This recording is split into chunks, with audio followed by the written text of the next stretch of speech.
Assalamu alaikum listeners. Please subscribe my channel. Also like and share it. آج میں جو novel شروع کرتی ہوں وہ ہے کمپلیٹ سٹوری ناول لاگی تم سے لگن، جو کہ لکھا ہے حمیرہ رواب نے۔ چلیے شروع کرتے ہیں۔ وفا کی جنگ مت لڑنا، یوں ہی بیکار جاتی ہے۔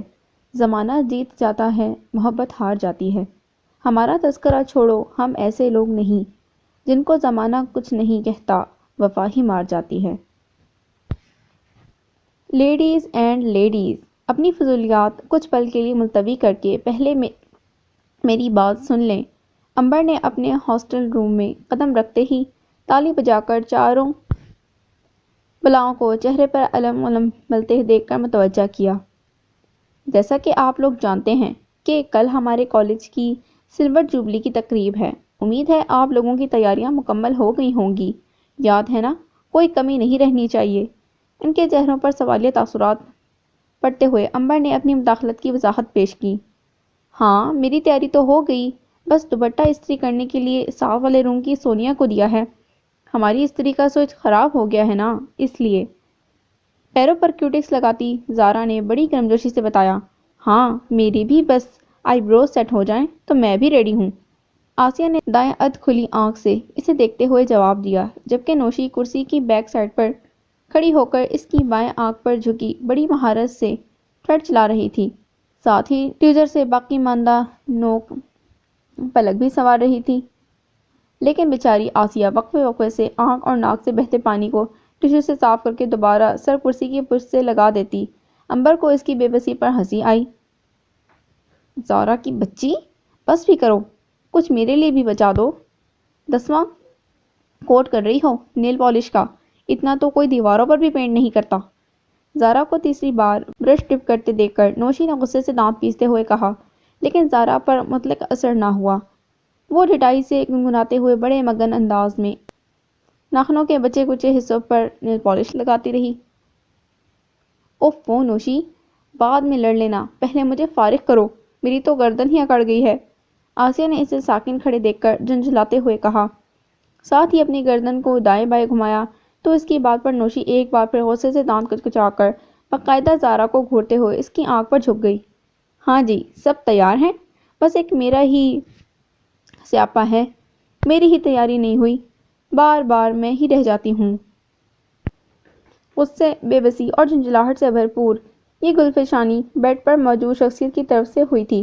چہرے اور ہاتھوں پر بیسن کا لیپ لگائے، آنکھوں پر کھیرے کی گول کتلیاں رکھے محترمہ شیبہ حسن ذی رخ کم اور بھوتنی زیادہ لگ رہی تھیں۔ امبر کے استفسار پر ہی اس نے آنکھوں سے کتلیاں ہٹا کر اپنی پریشانی بتائی۔ سب سے زیادہ پریشان وہی تھی۔ اب آپ کی کون سی تیاری رہ گئی ہے محترمہ؟ امبر نے کمر پر ہاتھ رکھ کر بھی جمالوں والے اسٹائل میں پوچھا تو ان سب کی بکواس سن کر وہ تب اٹھی تھی۔ میں نے جو کیٹ واک کرنے کے لیے جوتا پہننا تھا نا، صبح ریہرسل کرتے ہوئے اس کا سٹیپ ٹوٹ گیا۔ اب میری ڈریس کا میچنگ جوتا میری کلاس فیلو موزمہ کے پاس ہے۔ وہ تو کہہ رہی تھی شام تک اپنے بھائی کے ذریعے جوتا پہنچا دے گی، پر ابھی تک اس کے بھائی صاحب کا کچھ اتا پتا نہیں۔ ہائے، جوتا نہ ملا تو کل میں کیٹ واک میں کیا پہنوں گی؟ شیبہ نے آنکھوں میں آئے آنسو بمشکل ڈیلتے ہوئے نہایت دکھ سے بتایا تو سب اس کی مجبوری سمجھ کر اظہار افسوس کرنے لگی، گویا اس کے غم میں برابر کی شریک ہوں۔ تاہم امبر ان سب کی فضول گوئیوں پر حتے سے اکھڑ گئی۔ اوفو، ارے احمقوں، میں تم لوگوں کے فیشن کی نہیں بلکہ ان مقابلوں کی تیاری کے بارے میں پوچھ رہی ہوں جس میں تم سب نے حصہ لیا ہے اور جس کی یقیناً تم لوگوں کو رتی برابر بھی پرواہ نہیں۔ امبر نے بڑے جارحانہ انداز میں انہیں ڈپٹا۔ اوہ، وہ تیاری؟ سب نے ایک کورس میں جواب دے کر اطمینان بھری سانس لی۔ جی ہاں، وہی تیاری۔ تم سب کو معلوم ہے نا، اس بار بیت بازی کا مقابلہ کتنا تگڑا ہونے والا ہے۔ کسی قسم کی بے پرواہی کی کوئی گنجائش نہیں، سمجھی تم سب؟ امبر نے پھر سے انہیں تنبیہ کی۔ یو ڈونٹ وری امبر، اس بار اتنی زبردست تیاری سے میدان میں اتریں گے نا کہ مقابل کو زمین کی دھول چٹوا دیں گے۔ زارا نے گردن اکڑا کر اپنی یقینی جیت سے آگاہ کیا۔ ہاں امبر، تم دیکھنا، جیت ہماری ہی ہوگی انشاءاللہ۔ اس بار شیبہ بھی اپنی پریشانی بھول کر جوش سے بولی۔ انشاءاللہ، سب نے یک زبان ہو کر کہا تو امبر ان کے چہروں پر محو رقص جیت کے جذبے سے بے حد متاثر ہوئی تھی۔ وہ ان کی ٹیم کی ہیڈ تھی۔ ان سب کا گروپ پورے کالج میں مقابلوں کے لیے مشہور تھا۔ نہ صرف اپنے کالج میں بلکہ دوسرے کالجز سے مقابلے جات کے لیے بھی انہی کے گروپ کا انتخاب ہوتا تھا، اور ہر بار ان کی تیاری اتنی زبردست ہوتی کہ جیت کی ٹرافی انہی کا مقدر بنتی۔ اسی بنا پر ان کے گروپ کا نام چین گروپ پڑ گیا، جو 6 لڑکیوں پر مشتمل تھا، جن کے ڈپارٹمنٹ تو علیحدہ تھے، تاہم ایک ہی کمرے میں رہنے اور ایک ہی گروپ میں ہونے کی وجہ سے ان میں موجود دوستی کا رشتہ مضبوط سے مضبوط تر ہوتا چلا گیا۔ اپنے اسی اتحاد کی بنا پر ہر بار جیت کر وہ اپنے گروپ اور کالج کا نام روشن کرتی۔ تاہم پچھلی بار یوم یکجہتی پر ہونے والی بیت بازی کے مقابلے میں انہیں پہلی بار شکست کا سامنا کرنا پڑا، وہ بھی مخالف کالج کی لڑکیوں سے۔ یہی بات چین گروپ کو ہضم نہیں ہو رہی تھی، اس لیے انہوں نے کالج کی سلور جوبلی کی تقریب کے لیے اپنے ہی کالج کی سب سے مضبوط ٹیم کو ہرانے کا پکا بندوبست کر لیا تھا، اور انہیں یقین تھا کہ وہ لوگ ضرور جیتیں گی۔ ان سب نے بیت بازی کی پرزور تیاری کی تھی۔ اچھی مصیبت ہے، یعنی حد ہو گئی، کوئی طریقہ ہے بھلا؟ ابھی ان کی تنقید عروج پر تھی جب ان کی محویت میں خلل غصے سے اندر آتی طوفان میل کی بھرپور کاٹ دار آواز نے ڈالا۔ یہ تھی ان کے گروپ کی چھٹی اور سب سے ضروری ممبر، کلاس کی سب سے ذہین طالبہ ہونے کے علاوہ کالج پراکٹر پلس ان کی روم میٹ بازگہ، جو چین گروپ کی سب سے مضبوط ستون تھی۔ مقابلوں کے حوالے سے اپنے گروپ کے سبھی اہم فیصلے بازگہ ہی لیتی تھی۔ B S C final year کی اسٹوڈنٹ بازگہ F S C gold medalist ہونے کا اعزاز بھی حاصل کر چکی تھی۔ اپنی قابلیت اور ذہانت کے بلبوتے پر وہ کالج پراکٹر بنی تھی۔ ایک طرح سے وہ نہ صرف اپنی ٹیم بلکہ پورے کالج کے لیے ریڑھ کی ہڈی کی حیثیت رکھتی تھی۔ کیا ہوا بازگہ، تمہارے منہ پر اس قدر 12 کیوں بجے ہوئے ہیں؟ اسے بستر پر کتابیں پٹکتے دیکھ کر امبر نے پوچھا۔ ہونا کیا ہے، ایک ساتھ مصیبتوں کے پہاڑ ٹوٹ پڑے ہیں مجھ پر، کچھ سمجھ نہیں آ رہا کیا کروں۔ ہاتھ میں پکڑے آخری نوٹس کے پلندے کو بیڈ پر پھینکنے کے بعد اسی کے کنارے ٹک کر وہ سر کو دونوں ہاتھوں میں تھام کر بیٹھ گئی۔ اوفو بازگہ، اب پہیلیاں ہی بجھاتی رہو گی یا کچھ بتاؤ گی بھی؟ امبر نے اس کی پریشان حالت کو دیکھ کر پوچھا۔ بہت بڑی پرابلم ہے یار، وہ نازش ہے نا جو کل اسپیچ کرنے والی تھی، اس کی طبیعت اچانک ہی خراب ہو گئی ہے، اس نے لیو بھیج دی ہے کہ کل پروگرام میں حصہ نہیں لے رہی۔ اس لیے فاخرہ میم نے وہ اسپیچ میرے سر منڈ دی ہے۔ اب تم ہی بتاؤ میں اتنی جلدی کیسے تیار کروں؟ کل 12 بجے فنکشن شروع ہوگا، یعنی اب صرف رات کا ہی وقت ہے، جبکہ میرے پاس تو پراپر ڈیٹا بھی نہیں۔ بازگہ نے تفصیل سے انہیں ساری بات بتا دی، جسے سن کر امبر بھی پریشان ہو گئی، اور وہ چاروں بھی تعصب سے ایک دوسرے کو دیکھنے لگیں۔ ارے یہ تو واقعی بڑی ٹینشن والی بات ہے، اس نازش کی بچی کو بھی ابھی بیمار ہونا تھا؟ امبر نے اس کے قریب بیٹھتے ہوئے دکھ سے کہا۔ ٹاپک کیا ہے بازگہ؟ شیوا نے کچھ سوچتے ہوئے پوچھا۔ ویلنٹائن ڈے، ویلنٹائن ڈے کے خلاف بولنا ہے، بازگہ نے اس کے بےسن زدہ چہرے کو دیکھتے ہوئے بتایا۔ اور فیور میں کون بولے گا؟ اس بار زارا نے سوال کیا۔ وہ سب اس کی پریشانی حل کرنا چاہتی تھیں۔ بی اے پارٹ 2 کی فاریہ، اس نے جواب دیا۔ اوہ خدایا، وہ نکچڑی فاریہ، ارے وہ تو بڑی ترکھی ہے، بولنا شروع کرتی ہے تو نان اسٹاپ بولتی ہی چلی جاتی ہے۔ ہائے بازگہ، تو گئی کام سے۔ نورشی جواب تک خاموش تھی، فاریہ کا نام سن کر چونکی اور بازگہ کو ڈرانے لگی۔ تو ہماری بازگہ بھی کسی سے کم نہیں، یو ڈونٹ وری۔ بازگہ، صرف 3 منٹ کی روبرو اسٹیج اسپیچ ہی تو ہے، یہ کوئی اتنا بڑا مسئلہ تو نہیں، مجھے پورا یقین ہے تم کر لو گی، اس لیے تو فاخرہ میم نے تمہیں چنا ہے۔ اب تمہیں دل کھول کر اس چیلنج کو قبول کرنا چاہیے، اور پھر ہم ہیں نا تمہاری مدد کریں گے۔ امبر نے اس کے کندھے پر ہاتھ رکھتے ہوئے اس کا حوصلہ بڑھایا۔ وہ روم میٹ اور کلاس میٹ ہونے کے ساتھ ساتھ بیسٹ فرینڈز بھی تھیں۔ وہ تو ٹھیک ہے امبر، پر اصل مسئلہ تو یہ ہے کہ مجھے اس موضوع کے حوالے سے کچھ بھی نہیں پتا۔ یقین کرو، اگر پاکستان کے بارے میں مجھے کوئی بھی موضوع دے دیا جائے تو بنا تیاری کے میں مسلسل 1 گھنٹہ بول سکتی ہوں، لیکن یہ ویلنٹائن ڈے ناممکن۔ بازگہ نے تقریباً ہار مانتے ہوئے کہا۔ اسی لیے کہتے ہیں محترمہ، اپنے آس پاس کی بھی خبر رکھا کرو، صرف رٹو طوطا بننے سے گزارا نہیں ہوتا۔ آسیہ اس کے ہر وقت پڑھنے سے خائف رہتی تھی، اس لیے بولی۔ شٹ اپ آسیہ، امبر نے اسے ڈپٹا۔ تو وہ شرمندہ ہو گئی۔ تم فکر مت کرو بازگاں، دیکھنا صبح سب سے اچھی اسپیچ تمہاری ہی ہوگی۔ اور تم لوگ بھی جاؤ، اپنے حلیے درست کرو، ایسا لگ رہا ہے کمرے میں بدروئیں گھوم رہی ہیں۔ امبر کے توجہ دلانے کے بعد وہ سب برق رفتاری سے حرکت میں آ گئیں، جبکہ وہ دونوں مکمل یکسوئی سے کاغذ پنسل تھام کر لکھنے میں مصروف ہو گئیں۔ گرلز سنو سنو سنو، یہ کیا ہے؟ ابھی بمشکل 2 منٹ ہی گزرے تھے کہ ساتھ والے روم کی سونیا ڈبل ڈیکر بس کی طرح نان اسٹاپ بھاگتے ہوئے اندر آئی، لیکن پھر کمرے کی حالت دیکھتے ہوئے بے اختیار چلا اٹھی۔ اف خدایا، یہ ہاسٹل روم ہے یا بیوٹی پارلر؟ کمرے میں بکھری اشیاء اور ان کے چہروں پر نظر پڑتے ہی اس نے اپنی حیرت پر قابو پاتے ہوئے پوچھا، کیوں، تمہیں کوئی اعتراض ہے؟ شیبا کو اس کا وہ بولنا گراں گزرا، اسی لیے ناگواری سے پوچھا تو وہ نفی میں سر ہلا گئی۔ ایسی کیا بات ہو گئی جو تم یوں کھلے سانڈ کی طرح بھاگی آ رہی ہو؟ زارا نے اس کی بھاری بھرکم وجود پر گہرا طنز کیا، جس کے باعث اس کی سانس اچھی خاصی پھول رہی تھی۔ تاہم وہ کچھ زیادہ ہی اہم خبر نشر کرنے آئی تھی جو زارا کی بات پر توجہ نہ دے سکی۔ اے لڑکیوں، ایسی خبر ہے میرے پاس، سنو گی تو ہوش اڑ جائیں گے۔ سونیا نے چٹکی بجاتے ہوئے گردن اکڑائی۔ ظاہر ہے تم سے کسی اچھی خبر کی امید بھی کی جا سکتی ہے کیا؟ شیبا کو تو اس نے ویسے ہی ذاتی پرخاش تھی، اس لیے چڑ گئی۔ اوہ سونیا، سسپینس مت پھیلاؤ، جلدی بکو کیا بات ہے؟ آسیہ اپنی متجسر طبیعت کے باعث بول اٹھی۔ اوکے بابا، بتاتی ہوں۔ پتہ ہے کل کے فنکشن میں تقسیم انعامات کے لیے چیف گیسٹ کے طور پر کسے مدعو کیا گیا ہے؟ سونیا کے پوچھنے پر سب نے ایک دوسرے کی طرف دیکھ کر نفی میں سر ہلایا۔ ارے چودھری گروپ آف انڈسٹریز کے اکلوتے وارث اور بزنس ٹائکون چودھری حیدر گیلانی، اور کون؟ سونیا نے اپنی دانست میں دھماکہ کیا تھا، لیکن ان پر مطلق اثر نہ ہوا، بلکہ چہرے کے تاثرات اور بگڑ گئے۔ مجھے تو پہلے ہی پتا تھا، ضرور کوئی سڑی ہوئی شخصیت ہی ہوگی، آسیہ نے حد درجہ بیزاری سے کہا۔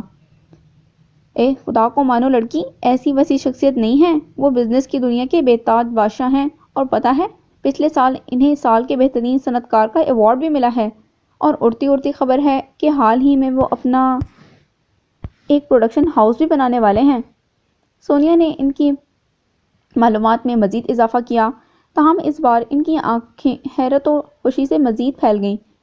ارے ہاں، یاد آیا، یہ وہی حیدر گیلانی ہے نا، جو ان دنوں ہر اخبار، ریڈیو اور ٹی وی چینلز پر چھایا ہوا ہے؟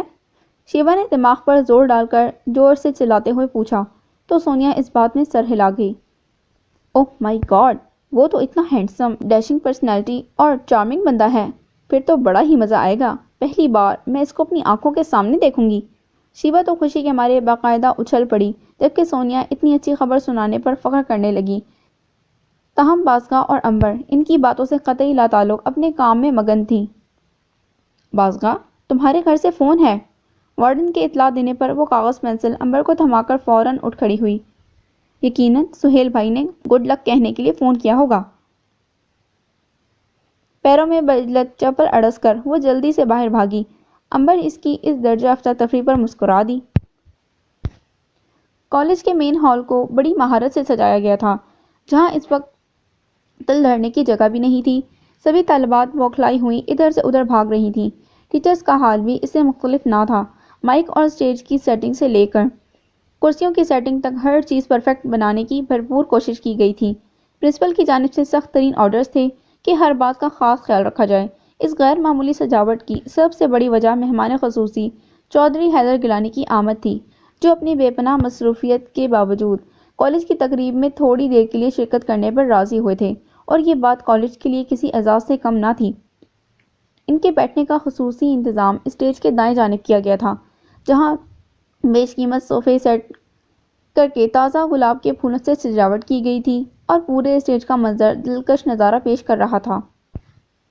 ٹھیک 11:30 بجے پروگرام کا آغاز کیا گیا، جس کی ابتدا اللہ پاک کے بابرکت نام یعنی تلاوت کلام پاک سے کی گئی، پھر نعت خوانی ہوئی، اور اس کے بعد ترتیب وار ٹیبلو، نغمے، تقاریر، پیروڈی اور پھر بیت بازی ہوئی۔ ایک ہی کالج کی دو مخالف ٹیمز کے درمیان خوب شعری مڈبھیڑ ہوئی۔ ایک ٹیم اگر سیر تھی تو دوسری سوا سیر۔ آخر میں نتیجہ مقابلہ برابر ہونے کی صورت میں نکلا۔ بھرپور تالیوں کی گونج میں دونوں ٹیمز کو داد دی گئی، جن کے چہرے خوشی سے مسکراہٹیں بکھیر رہے تھے۔ تقریب اپنے عروج پر تھی جب امبر نے بازگاہ کی تلاش میں نظر دوڑائی جہاں پرفارم کرنے والی اور پرفارمنس سے فارغ ہو جانے والی لڑکیوں کا رش لگا تھا۔ پھر وہ شیبہ سے کچھ ڈسکس کرتی ہوئی اسے نظر آ گئی تو امبر جلدی سے اس کی جانب بڑھی۔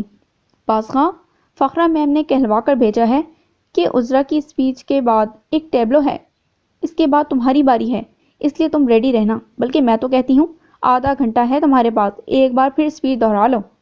امبر نے اسے بعجلت پیغام دیتے ہوئے مشورہ بھی دے ڈالا تو وہ اپنی باری کا سن کر گھبرا گئی۔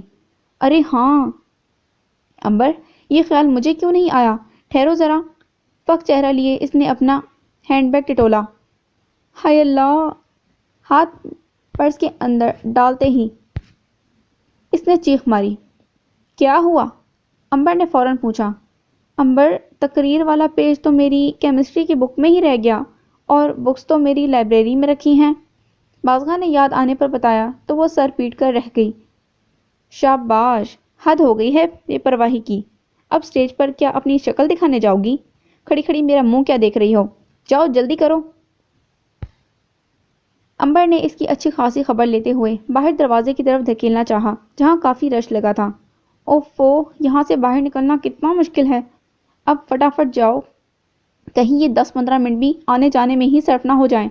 امبر نے بمشکل اس کا ہاتھ پکڑ کر راستہ بناتے ہوئے دروازے تک لا کر کہا تو وہ سر اس بات میں ہلاتے ہوئے تیزی سے باہر بھاگ گئی۔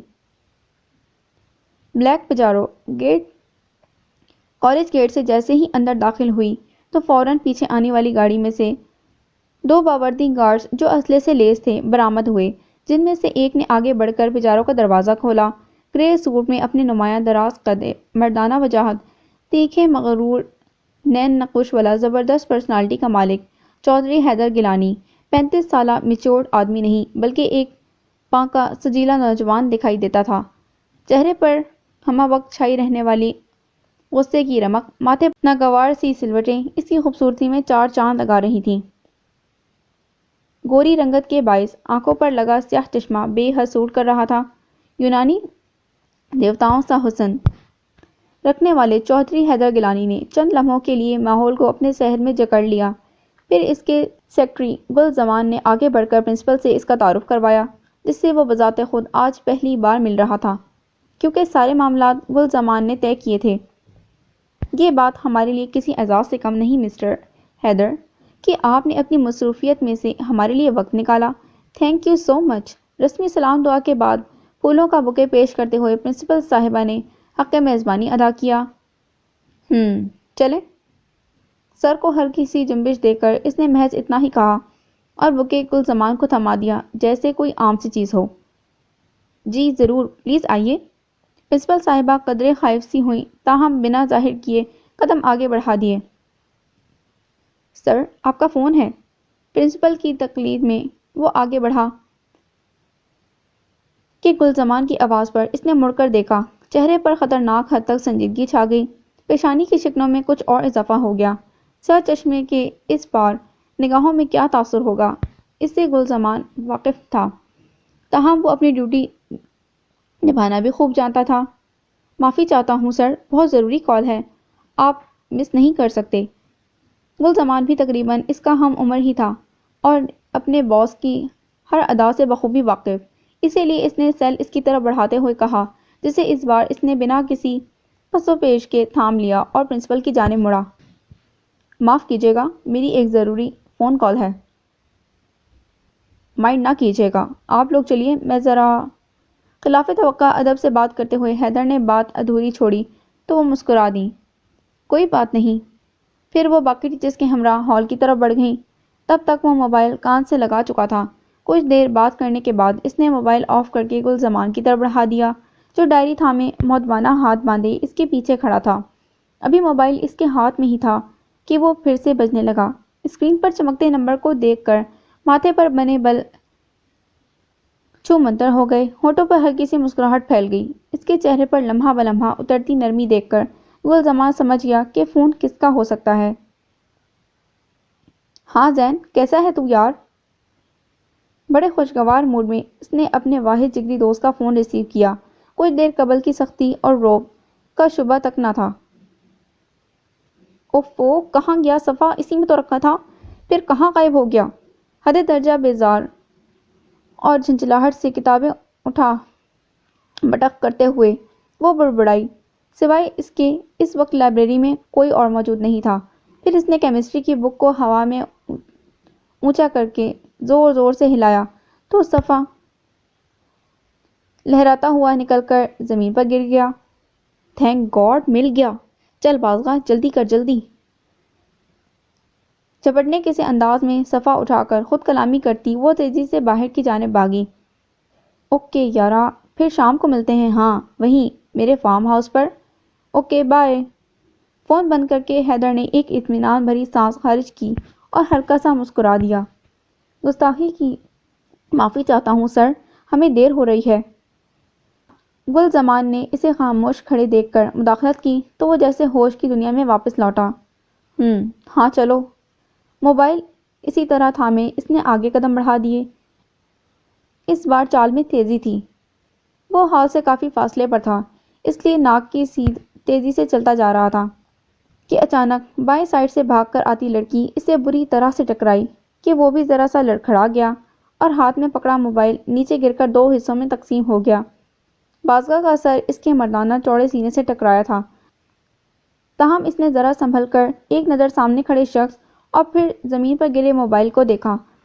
گل زمان نے سارا سین چونکہ اپنی آنکھوں سے دیکھا تھا اس لیے اس کا دل بھی دہل گیا۔ بے اختیار اس کے منہ سے الہی خیر کے کلمات نکلے۔ حیدر گیلانی کے غصے سے بچھی مٹھیاں چٹکنے کی آواز آئی۔ ماتھے پر شکنوں کا جال سا بن گیا۔ کچھ دیر قبل چہرے پر چھائی خوشگواری کی جگہ بے تحاشا غصے اور درشتگی نے لے لی۔ بازگا اس کی دماغی حالت سے بے خبر اپنی عجلت پر دل ہی دل میں خود کو کوسنے لگی۔ بدتمیز لڑکی، اندھی ہو کیا؟ نان سینس! اس سے پہلے کہ وہ اپنی عجلت کے باعث ہونے والے نقصان کے عوض معافی کے کلمات ادا کرتی، اخلاقیات سے عاری گرجدار مردانہ آواز نے اسے بوکھلا کر رکھ دیا۔ اسے یقین ہی نہ آیا اس نے کیا سنا ہے۔ آواز اور انداز کے ساتھ ساتھ اس نے سامنے کھڑے مغرور شخص کو غور سے دیکھا، پھر جیسے اس کے الفاظ بازگا کے دماغ میں چکر چلانے لگے۔ اس کے غصہخانہ انداز دے تخاطب پر وہ خطے سے ہی اکھڑ گئی۔ اے مسٹر، کسے بدتمیز کہہ رہے ہو؟ ہاں بولو، جبکہ تو خود تمہیں اتنی سینس بھی نہیں کہ لیڈی سے کیسے بات کی جاتی ہے۔ اور رہی بات اندھا ہونے کی، تو آئی تھنک اس میں تمہارا نام سر فہرست ہونا چاہیے۔ انڈرسٹینڈ؟ انگلی اٹھا کر بے خوف لہجے میں کہتی وہ چودھری حیدر گیلانی کے ہوش تک اڑا گئی۔ اس کا بس نہیں چل رہا تھا کہ وہ سامنے کھڑی لڑکی کو جلا کر راکھ کر دے۔ یو اسٹوپڈ گرل، شاید تم جانتی نہیں میں کون ہوں۔ چودھری حیدر گیلانی نے اپنے چہرے کی طرف اٹھی اس کی انگلی کو بسم کرنے والے انداز میں دانت کچکچائے گویا اسے کچا ہی چبا جائے گا۔ مسٹر ایکس وائی زیڈ، کون ہو تم؟ بولو آخر کون ہو؟ گورنر ہو؟ لک مسٹر، تم جو بھی ہو اپنا یہ روب و دبدبہ کسی اور پر جھاڑنا، میں اس سے ہرگز ڈرنے والی نہیں، سمجھے؟ اس نے اتنی بدتمیزی سے کہا کہ چودھری حیدر گیلانی کا دماغ آؤٹ ہو گیا۔ دماغ کی نسیں اس حد تک تن گئیں گویا کھوپڑی پھاڑ کر باہر نکلنے کو بےتاب ہوں۔ غصے کے شدید احساس کے تحت اس کی سانسیں پھولنے لگیں۔ اس کی حالت کو دیکھتے ہوئے گل زمان نے خوف کے مارے دل پر ہاتھ رکھ لیا۔ اسے اس لڑکی کی جرأت پر غصہ بھی آیا اور رشک بھی، جو انجانے میں زبان درازی کر کے شیر کی دم پر پاؤں رکھ چکی تھی۔ اب اس کا کیا انجام ہونے والا تھا یہ گل زمان خوب جانتا تھا۔ میں کون ہوں یہ بتانا تو بعد کی بات ہے، لیکن شاید تم نہیں جانتی کہ تم اپنے ساتھ کس حد تک برا کر چکی ہو۔ پس پردہ وہ اسے اس کے انجام سے آگاہ کر رہا تھا، لیکن وہ بازگا ہی کیا جو ڈر جائے۔ اوہ ریئلی؟ قطعی پرواہ نہ کرتے ہوئے وہ جیسے ہی جانے کے ارادے سے مڑی کہ اس نے اپنی نازک دودیا کلائی میں اس کی مضبوط انگلیوں کو سوئیوں کی مانند چبھتے ہوئے محسوس کیا۔ اسے مقابل سے اس درجہ جرأت کی قطعی توقع بھی نہ تھی۔ تکلیف کے احساس سے دوچار اس نے کسمساتے ہوئے ہاتھ چھڑانا چاہا، لیکن مردانہ گرفت پہلے سے زیادہ مضبوط ہو گئی اور اس بار درد کے باعث اس کی آنکھوں میں آنسو بھر آئے۔ بمشکل اس نے اندر اتارا آہ! برداشت کے باوجود ایک کرا اس کے لبوں سے برآمد ہوئی، لیکن چودھری حیدر گیلانی کو اس کی تکلیف سے کوئی فرق نہیں پڑتا تھا۔ تمہاری وجہ سے میرا نقصان ہوا ہے، اس لیے تمہیں معافی مانگنی ہوگی۔ کم آن، سوری بولو۔ باروب انداز میں، لہجے میں بے پناہ ترسگی سموئے حکم دیتا بازغہ کو جلا کر راکھ کر گیا۔ چھوڑو میرا ہاتھ! دبی آواز میں چلانے کے ساتھ اس نے پہلے سے زیادہ زور لگایا ہاتھ چھڑانے کی کوشش کی، لیکن بے سود۔ پہلے سوری بولو۔ پھر سے وہی بات دہراتے ہوئے اس نے اس عرصے میں پہلی بار سیاہ چشمے سے آنکھوں کو آزاد کروایا تھا۔ سرخ آنکھوں میں ایک انجانا سا خمار تھا، جیسے برسوں سے یہ آنکھیں سوئی ہی نہ ہوں اور رجگے کے احساس نے ان آنکھوں کو حسن بخش دیا ہو۔ ایک عجیب سے نشے کا خمار اس کی نگاہوں میں ہلکورے لے رہا تھا کہ جس نے کچھ پل کے لیے بازغہ کو مبہوت کر دیا۔ اس کی حالت کچھ ایسی ہی تھی کہ جانے کیسا سحر تھا اس کی نیلگوں گہری نگاہوں میں، ایسا جکڑا کہ پھر ہلنے کے بھی قابل نہیں چھوڑا۔ ہوش تو اسے تب آیا جب کلائی میں درد کا احساس کم ہو گیا۔ اپنی بے دہانی پر دل میں خود کو کوستے ہوئے وہ شرمندہ ہو گئی۔ شاید تم نے سنا نہیں میں نے کیا کہا، لگتا ہے بحری بھی ہو۔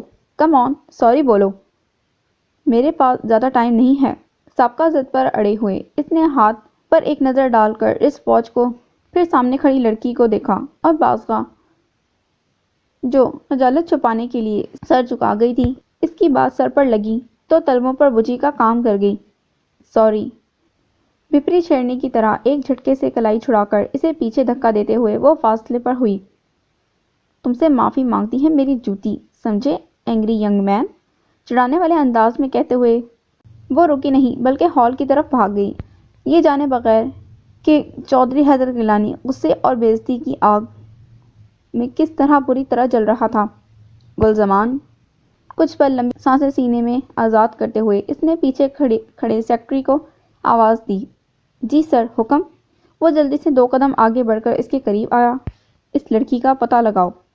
کچھ سوچنے کے سے انداز میں حکم دیتے ہوئے اس نے آگے کی طرف قدم بڑھا دیے، لیکن گلزمان اس کی بات کا مطلب سمجھتے ہوئے دہل گیا، پھر تعصب سے سر ہلاتے ہوئے جھک کر زمین پر گرا موبائل اٹھانے لگا جو کہ ٹوٹ کر ناکارہ ہو چکا تھا۔ نہ جانے کیوں اسے اس لڑکی کا انجام بھی اس بیکار پلاسٹک کے ٹکڑے کی طرح ہی لگ رہا تھا جو اب محض ایک کھلونا بن کر رہ گیا تھا۔ ارے کہاں رہ گئی تھی تم؟ پتہ ہے اس ٹیبلو کے بعد تمہاری باری ہے۔ اسے تیزی سے اندر آتا دیکھ کر امبر نے پوچھا تو اس نے کوئی جواب نہ دیا اور باہر ہونے والے واقعے کو کسی اور وقت پر ٹال کر خاموش رہی۔ اچھا چھوڑو، جلدی سے دوہرا لو، تمہارا نام اناؤنس ہونے ہی والا ہے۔ ایک اور ہدایت جاری کرنے کے بعد وہ اسٹیج سے ملحقہ دروازے کی طرف بڑھی جہاں لڑکیاں مکھیوں کی طرح بھنبھنا رہی تھیں، عجب گتھم گتھا ہو کر ایک دوسرے کو پیچھے دھکیل کر سب اسٹیج کا نظارہ دیکھنے کے لیے بےتاب تھیں۔ اوہ سو بیوٹیفل! واقعی بندہ تعریف کے قابل ہے۔ یہ آسیہ تھی جو سر دروازے میں دیے اسٹیج پر جلوہ افروز ہونے والی شخصیت کے بارے میں تعریفی کلمات کہہ رہی تھی۔ اوہ مائی گاڈ، اتنا وجی! شیبا بھی کہاں پیچھے رہنے والی تھی۔ بمشکل آسیہ کے کندھے پر سوار ہو کر وہ اس ہستی کو دیکھنے میں کامیاب ہو گئی تھی جس کے آنے سے محفل کا رنگ دوبالا ہو گیا تھا۔ بازغہ دیکھو، مہمان خصوصی آ گئے، زارا نے اسے مخاطب کر کے بتایا تو اس نے ایک نظر ندیدوں کی طرح دروازے پر جھپٹی لڑکیوں کو دیکھا۔ بھاڑ میں جائے مہمان خصوصی، یہاں اپنی جان کے لالے پڑے ہیں۔ ان پر لعنت بھیجتی ہوئی وہ صفحے پر نظریں دوڑانے لگی، پھر تالیوں کا شور پورے ہال میں گونج اٹھا۔ ٹیبلو پرفارم کیا جا چکا تھا۔ چل بازغہ، ریڈی ہو جا۔ امبر ایک بار پھر اس کی طرف آئی۔ امبر، پتہ نہیں کیوں مجھے ڈر لگ رہا ہے۔ بے تحاشا دھڑکتے دل سے اس نے امبر کا ہاتھ تھاما۔ ارے اس میں ڈرنے کی کیا بات ہے، تم کون سا پہلی بار اسٹیج پر جا رہی ہو؟ کم آن، اگر زیادہ ڈر لگے نا تو درود شریف اور آیت الکرسی پڑھ لینا، دیکھنا ڈر کیسے اڑن چو ہو جائے گا۔ اوکے؟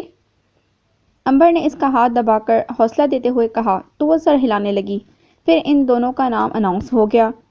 جاؤ بازغہ، اور ہاں ڈرنا مت۔ اسے دروازے کی طرف لاتے ہوئے امبر نے گلے سے لگا کر بیسٹ وشز دیں تو وہ مسکرا دی۔ فاریہ پہلے سے وہاں کھڑی تھی، پھر دونوں نے تالیوں کی گونج میں اسٹیج پر قدم رکھا۔ ان دونوں کا رخ سامنے ہال میں بیٹھی آڈینس کی طرف تھا۔ انہوں نے دائیں طرف صوفے پر براجمان مہمان خصوصی کو ایک نظر بھی نہ دیکھا۔ تاہم چودھری حیدر گیلانی نے قطعی غیر ارادی طور پر ان دونوں کو دیکھا، لیکن پھر نظر ایک چہرے پر جا ٹکی جسے دیکھ کر رگوں میں خون قدرے تیزی سے دوڑنے لگا۔ ایک عجیب سی بے چینی نے اسے اپنے حصار میں لے لیا۔ ذلت اور بےعزتی کا احساس پھر سے کچوکے لگانے لگا۔ تقاریر کا آغاز ہوا۔ دونوں مخالفین ایک سے بڑھ کر ایک تھیں۔ فاریہ ویلنٹائن ڈے کے حق میں بول رہی تھی، جبکہ بازگہ اس کی بھرپور مخالفت کر رہی تھی۔ پھر ایک موقع پر فاریہ نے یہ نکتہ اٹھایا کہ ویلنٹائن کا دن دو مخالف اصناف کی زندگی میں بہار لاتا ہے، جب وہ جھوٹ اور فریب کی دلدل سے باہر نکل کر ایک دوسرے سے سچی محبت کا اظہار کرتے ہیں، ایک ہونے کے وعدے کرتے ہیں، ایک دوسرے کا زندگی بھر ساتھ نبھانے کی قسمیں کھاتے ہیں۔ لہٰذا ایک ایسا دن ہونا چاہیے کہ دو لورز کو اپنی اندر پنپتی معصوم محبت کو باہر لانے کا موقع ملے، اور اس حوالے سے ویلنٹائن ڈے کا متبادل نہیں ہو سکتا۔ لیکن فاریہ کے دلائل کی بازگہ نے پرزور تردید کی۔ اس کا کہنا تھا کہ مانا دو چاہنے والوں کو ایسا موقع ملنا چاہیے، لیکن کیا محبت اپنے اظہار کے لیے کسی دن کی محتاج ہے؟ یہ تو ایک جذبے کا نام ہے جس کا اظہار محبوب کی ہر ادا سے ہوتا ہے۔ محبت تو ایک تسکین کا نام ہے جو اپنے محبوب کا دیدار کرنے پر ہر محب کو ملتی ہے۔ محبت تو ایک ایسا احساس کا نام ہے جو دو انجان لوگوں کو ایک دوسرے کے قریب لاتی ہے۔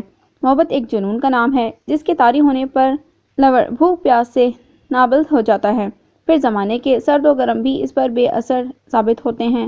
ایسے حالات میں تو لور کا ہر دن اظہار محبت ہر رات تصور جانان بن جاتی ہے۔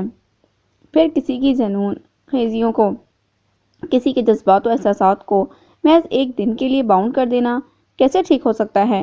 یعنی سال کے 364 دنوں میں وہ احساسات انتظار کی سولی پر لٹک کر اپنی موت آپ مر جائیں؟ یا پھر یہ کہنا زیادہ بہتر ہوگا کہ جو محبت اپنا آپ منوانے کے لیے کسی لمحے کی محتاج ہو وہ محبت ہی نہیں۔ بازگہ نے اپنے مخصوص انداز و بیاں سے سب کو قائل کر لیا۔ پورے ہال میں سناٹا چھا گیا تھا جس میں اس کی آواز صبح کی کرنوں کی طرح پھیلتی جا رہی تھی۔ اور اگر پھر بھی آپ لوگوں کو لگتا ہے کہ کوئی ایسا دن ہونا چاہیے، تو ادھر غیر مسلموں کی تہذیب و تمدن میں ان کے خود ساختہ درآمد شدہ اخلاق سوز تہواروں میں ایک یہ تہوار ہی کیوں، جس کی حقیقت یہ ہے کہ دو پیار کرنے والے ایک دوسرے سے مل نہیں پائے، کیونکہ ایک روایت کے مطابق رومن سینٹ ویلنٹائن، جسے محبت کا دیوتا بھی کہتے ہیں، اسے مذہب کی خلاف ورزی کرنے کے جرم میں پھانسی دی گئی، اور اس دوران جیلر کی بیٹی سے اسے محبت ہو گئی۔ پھر اپنے الوداعی نامے میں اس نے لکھا تھا، تمہارا ویلنٹائن۔ یہ واقعہ 14 فروری کو رونما ہوا تھا، اور اب تک اس کی تجدید میں یہ دن منایا جاتا ہے۔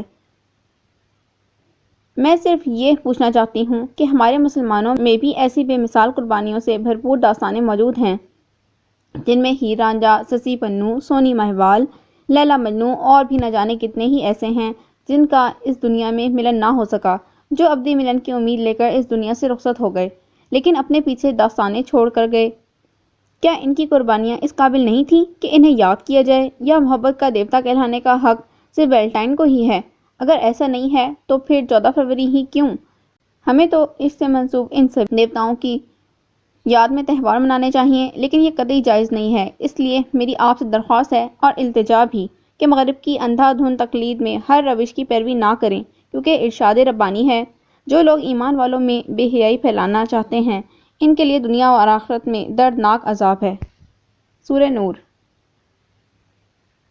بازگہ کے مضبوط دلائل کے مقابلے میں فاریہ کے پاس کہنے کو کچھ بھی نہیں تھا، اس لیے اس نے سرنڈر کر لیا۔ بازگہ کی بات کے اختتام پر پورا ہال زوردار تالیوں سے گونج اٹھا۔ سب نے اس کے کمنٹس کی بھرپور حوصلہ افزائی کی، جس سے صاف ظاہر تھا کہ وہ جیت چکی ہے۔ پھر انعامات کی تقریب کا سلسلہ شروع ہوا۔ جیتنے والوں کے نام اناؤنس کیے گئے اور باری باری سب کو چودھری حیدر گیلانی نے انعام دیے۔ پھر بازگہ کی باری آئی۔ اپنے نام کی پکار پر وہ سرشار سی خوشی سے کھلکھلاتا چہرہ لیے اسٹیج پر آئی، لیکن سامنے کھڑے شخص پر نظر ڈالتے ہی اس کی ساری خوشی غائب ہو گئی۔ قدم جیسے اٹھنے سے انکاری ہو گئے۔ پورا وجود سناٹوں کی زد میں آ گیا۔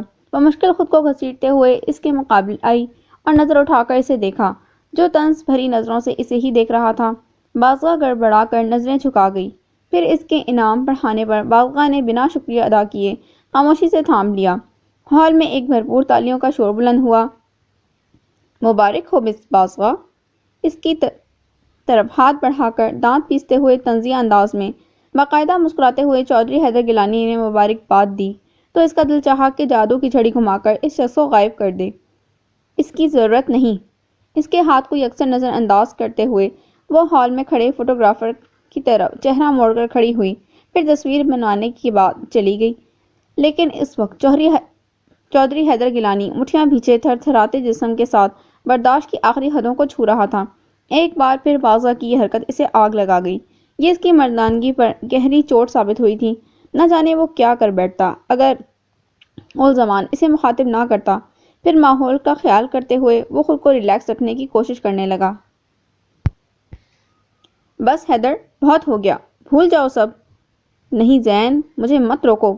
یہ آگ جو اس لڑکی نے میرے اندر لگائی ہے، آج تک چودھری حیدر گیلانی کے سامنے کسی چڑیا کو بھی پر مارنے کی ہمت نہیں ہوئی، لیکن اس دو کڑی کی بالش بھر لڑکی کی اتنی جرأت کہ وہ مجھ سے زبان درازی کرے۔ اگر واقعی وہ لڑکی اتنی معمولی ہے تو تم نے اپنی حالت ایسی کیوں بنا لی ہے؟ کیوں خود کو اذیت دے رہے ہو؟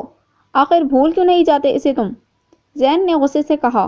میں اسے بھول جاؤں؟ یہ تو اب ممکن نہیں، بلکہ میں تو اسے بھولنا ہی نہیں چاہتا، کیونکہ جب جب وہ مجھے یاد آئے گی میرے اندر لگا آگ کا الاؤ پہلے سے زیادہ بھڑکے گا، جس کے بعد میں اس کا انجام بد سے بدترین کر دوں گا۔ اب جب تک میں اسے اپنے سامنے ماہب آب کی طرح تڑپتا ہوا نہ دیکھ لوں مجھے چین نہیں ملے گا۔ تو اب کیا کرو گے تم؟ زین نے اس کی وجیح چہرے پر بغور دیکھتے ہوئے پوچھا۔ یہ تو کل کا سورج ہی بتائے گا۔ وہ حال کروں گا اس کا کہ وہ تڑپے گی، گڑ گڑائے گی، معافی مانگے گی، لیکن اسے معافی نہیں بلکہ سزا ملے گی، کیونکہ اسے چودھری حیدر گیلانی کے قہر سے کوئی نہیں بچا سکتا۔ اپنے خطرناک عزائم سے آگاہ کرتے ہوئے اس نے صوفے کی پشت سے سر ٹکا دیا۔ زین کو اس وقت کسی بھوکے بھیڑیے کی مانند لگ رہا جو ہر حال میں اپنی بھوک مٹانا چاہتا تھا۔ بہت برا حشر کروں گا میں تمہارا بازوا، پل پل مرنے کے لیے تڑپو گی۔ خود سے بڑبڑاتے ہوئے اس نے آنکھیں مون لیں۔ وہ ہوش میں نہیں تھا۔ بلو شرٹ کا کھلا گریبان، کونیوں تک مڑی آستینیں، بکھرے بال اور پسینے میں شرابور جسم، اس کی حالت کسی ایب نارمل انسان کی مانند تھی۔ زین جانتا تھا کہ اسے سمجھانا بے وقوفی ہے، اس لیے اس کے حال پر چھوڑ دیا۔ ہو گئی تیاری؟ امبر نے اسے پیکنگ کرتے دیکھ کر پوچھا۔ ہاں تقریباً، اس نے مختصر جواب دیا۔ کون آئے گا لینے؟ امبر بھی اپنا دوپٹہ اپنے بیگ میں رکھنے لگی تھی۔ سہیل بھائی آئیں گے صبح 11 بجے۔ بیگ کی زپ بند کرتے ہوئے اس نے مسکرا کر جواب دیا۔ کیا بات ہے، بڑی خوشی ہو رہی ہے گھر جانے کی؟ جی کیوں نہ ہو، ایک تم ہی تو ہو 3 ماہ بعد گھر جا رہی ہو، ورنہ ہم سب تو ویکنڈ پر چلے ہی جاتے ہیں۔ امبر نے اس کا خوشی سے کھلکھلاتا چہرہ دیکھ کر تبصرہ کیا، جبکہ بازوا بستر کی چادر جھاڑ کر سونے کی تیاری کرنے لگی۔ دراصل سہیل بھائی کا کام ہی کچھ ایسا ہے کہ انہیں جلدی چھٹی نہیں ملتی۔ خیر اب جا رہی ہوں نا، ساری کسر پوری کر دوں گی۔ ربیہ تو مجھے دیکھتے ہی چمٹ جائے گی، اور ننھا عمر، اسے دیکھنے کے لیے میری آنکھیں ترس گئی ہیں۔ بستر کے کنارے ٹک کر بھتیجے بھتیجی کا ذکر کرتے ہوئے اس کا چہرہ خوشی سے کھل اٹھا۔ او میڈم، زیادہ لمبا پروگرام کرنے کی ضرورت نہیں، ہم سب بھی سوموار کو واپس آ جائیں گی، تم بھی جلدی آنے کی کوشش کرنا، زیادہ سے زیادہ میں تمہیں منگل تک کی چھٹی دوں گی، اوکے؟ امبر نے بیگ ایک سائڈ پر رکھ کر اسے تنبیہ کی تو وہ کھلکھلا کر ہنس دی۔ اوکے بابا، آ جاؤں گی۔ باقی چڑیلے کہاں ہیں؟ مجھ سے یہ سکون ہضم نہیں ہو رہا، بازوا نے کمرے کی خاموشی کو محسوس کرتے ہوئے پوچھا۔ اور کہاں، اپنے مقامی اڈے، میرا مطلب ہے سونیا کے روم میں آج کے فنکشن کی ہیڈ لائن ڈسکس کر رہی ہوں گی۔ امبر نے تیوری چڑھا کر جواب دیا۔ وہ اپنے گروپ کی باتونی عادت سے ہمیشہ خائف رہتی تھی۔ ارے 9 بج رہے ہیں، پیکنگ نہیں کرنی کیا ان لوگوں کو؟ بازوا نے گھڑی پر نظر ڈالتے ہوئے حیرت سے پوچھا۔ پیکنگ تو انہوں نے 8 بجے ہی کر لی تھی، ظاہر ہے رات دیر تک تبصرے جو کرنے تھے، امبر نے تکیہ درست کرتے ہوئے جواب دیا۔ چلو اچھا ہے، ہم سکون سے سوئیں گے، ورنہ ان کی سڑی ہوئی بے تکی باتیں سن کر میرے کان ہی پک جاتے ہیں۔ بازغہ نے لیٹتے ہوئے کمبل اوڑھ لیا۔ ہاں، یہ تو تم بالکل ٹھیک کہہ رہی ہو۔ امبر تبھی لائٹ آف کرنے کے بعد بستر پر آئی۔ کچھ ہی دیر گزری تھی جب امبر نے کچھ یاد آنے پر اس کی طرف دیکھا، جو رخ دوسری سائڈ پر کر کے لیٹی تھی۔ بازغہ سو گئی کیا؟ کندھے پر زور ڈال کر اس نے قدرے اونچا ہوتے ہوئے پوچھا۔ نہیں، کیوں؟ بازغہ اس کی طرف مڑی۔ نہیں، میں سوچ رہی تھی کہ تمہارا وہ اینگری ینگ مین بڑا ڈیشنگ۔ بازغہ نے اسے ساری بات بتا دی تھی۔ اب امبر نے جان پوچھ کر اسے چڑھانے کے لیے ایسا کہا تھا۔ کیا مطلب ہے تمہارا؟ مجھے تو اس کی شکل ہی زہر لگتی ہے۔ تمیز تو جیسے چھو کر بھی نہیں گزری محترم کو۔ ایڈیٹ۔ اس کے ذکر پر بازغہ کا حلق تک کڑوا ہو گیا۔ صبح کا سارا واقعہ فلم کی طرح اس کی آنکھوں کے سامنے گھومنے لگا۔ نہیں یار، اس میں سارا قصور اس بیچارے کا نہیں۔ اب دیکھو نا، بندہ رئیس ہو، پڑھا لکھا ہو، حسین بھی ہو، اور تو اور لوگ خاص قسم کا پروٹوکول بھی دیں تو تھوڑا غرور تو آ ہی جاتا ہے۔ امبر اب باقاعدہ بیٹھ کر اسے تنگ کرنے لگی، البتہ اندھیرے کی وجہ سے وہ بازغہ کے چہرے کے تاثرات نہیں دیکھ پا رہی تھی۔ شٹ اپ، تمہارا دماغ تو خراب نہیں ہو گیا؟ بازغہ نے خاصا جھنجھلاتے ہوئے اسے ڈپٹا تو امبر منہ پر ہاتھ رکھ کے بے آواز ہنس دی۔ ویسے بازغہ، کاش جب اس نے تمہارا ہاتھ پکڑا تھا تو میں وہاں ہوتی اور اپنی آنکھوں سے وہ سین دیکھتی اور… کرتی رہو بکواس، مجھے تو نیند آ رہی ہے۔ Good night. بات ابھی اس کے منہ میں ہی تھی کہ وہ رخ پلٹ گئی اور کمبل میں منہ چھپا لیا۔ اس کی اس حرکت پر امبر کہکا لگا کر ہنس پڑی، پھر شب بخیر کہتی وہ خود بھی لیٹ گئی۔ گھر پہنچتے ہی 4 سالہ ربیہ پھپھو پھپھو کر کے اس سے لپٹ گئی۔ بازغہ نے اسے خود سے لپٹا کر خوب پیار کیا، پھر علینا بھابھی سے گلے ملی، تاہم ان کے مزاج کی سرد مہری اس کی آمد سے زیادہ خوش نہیں ہوئی تھی۔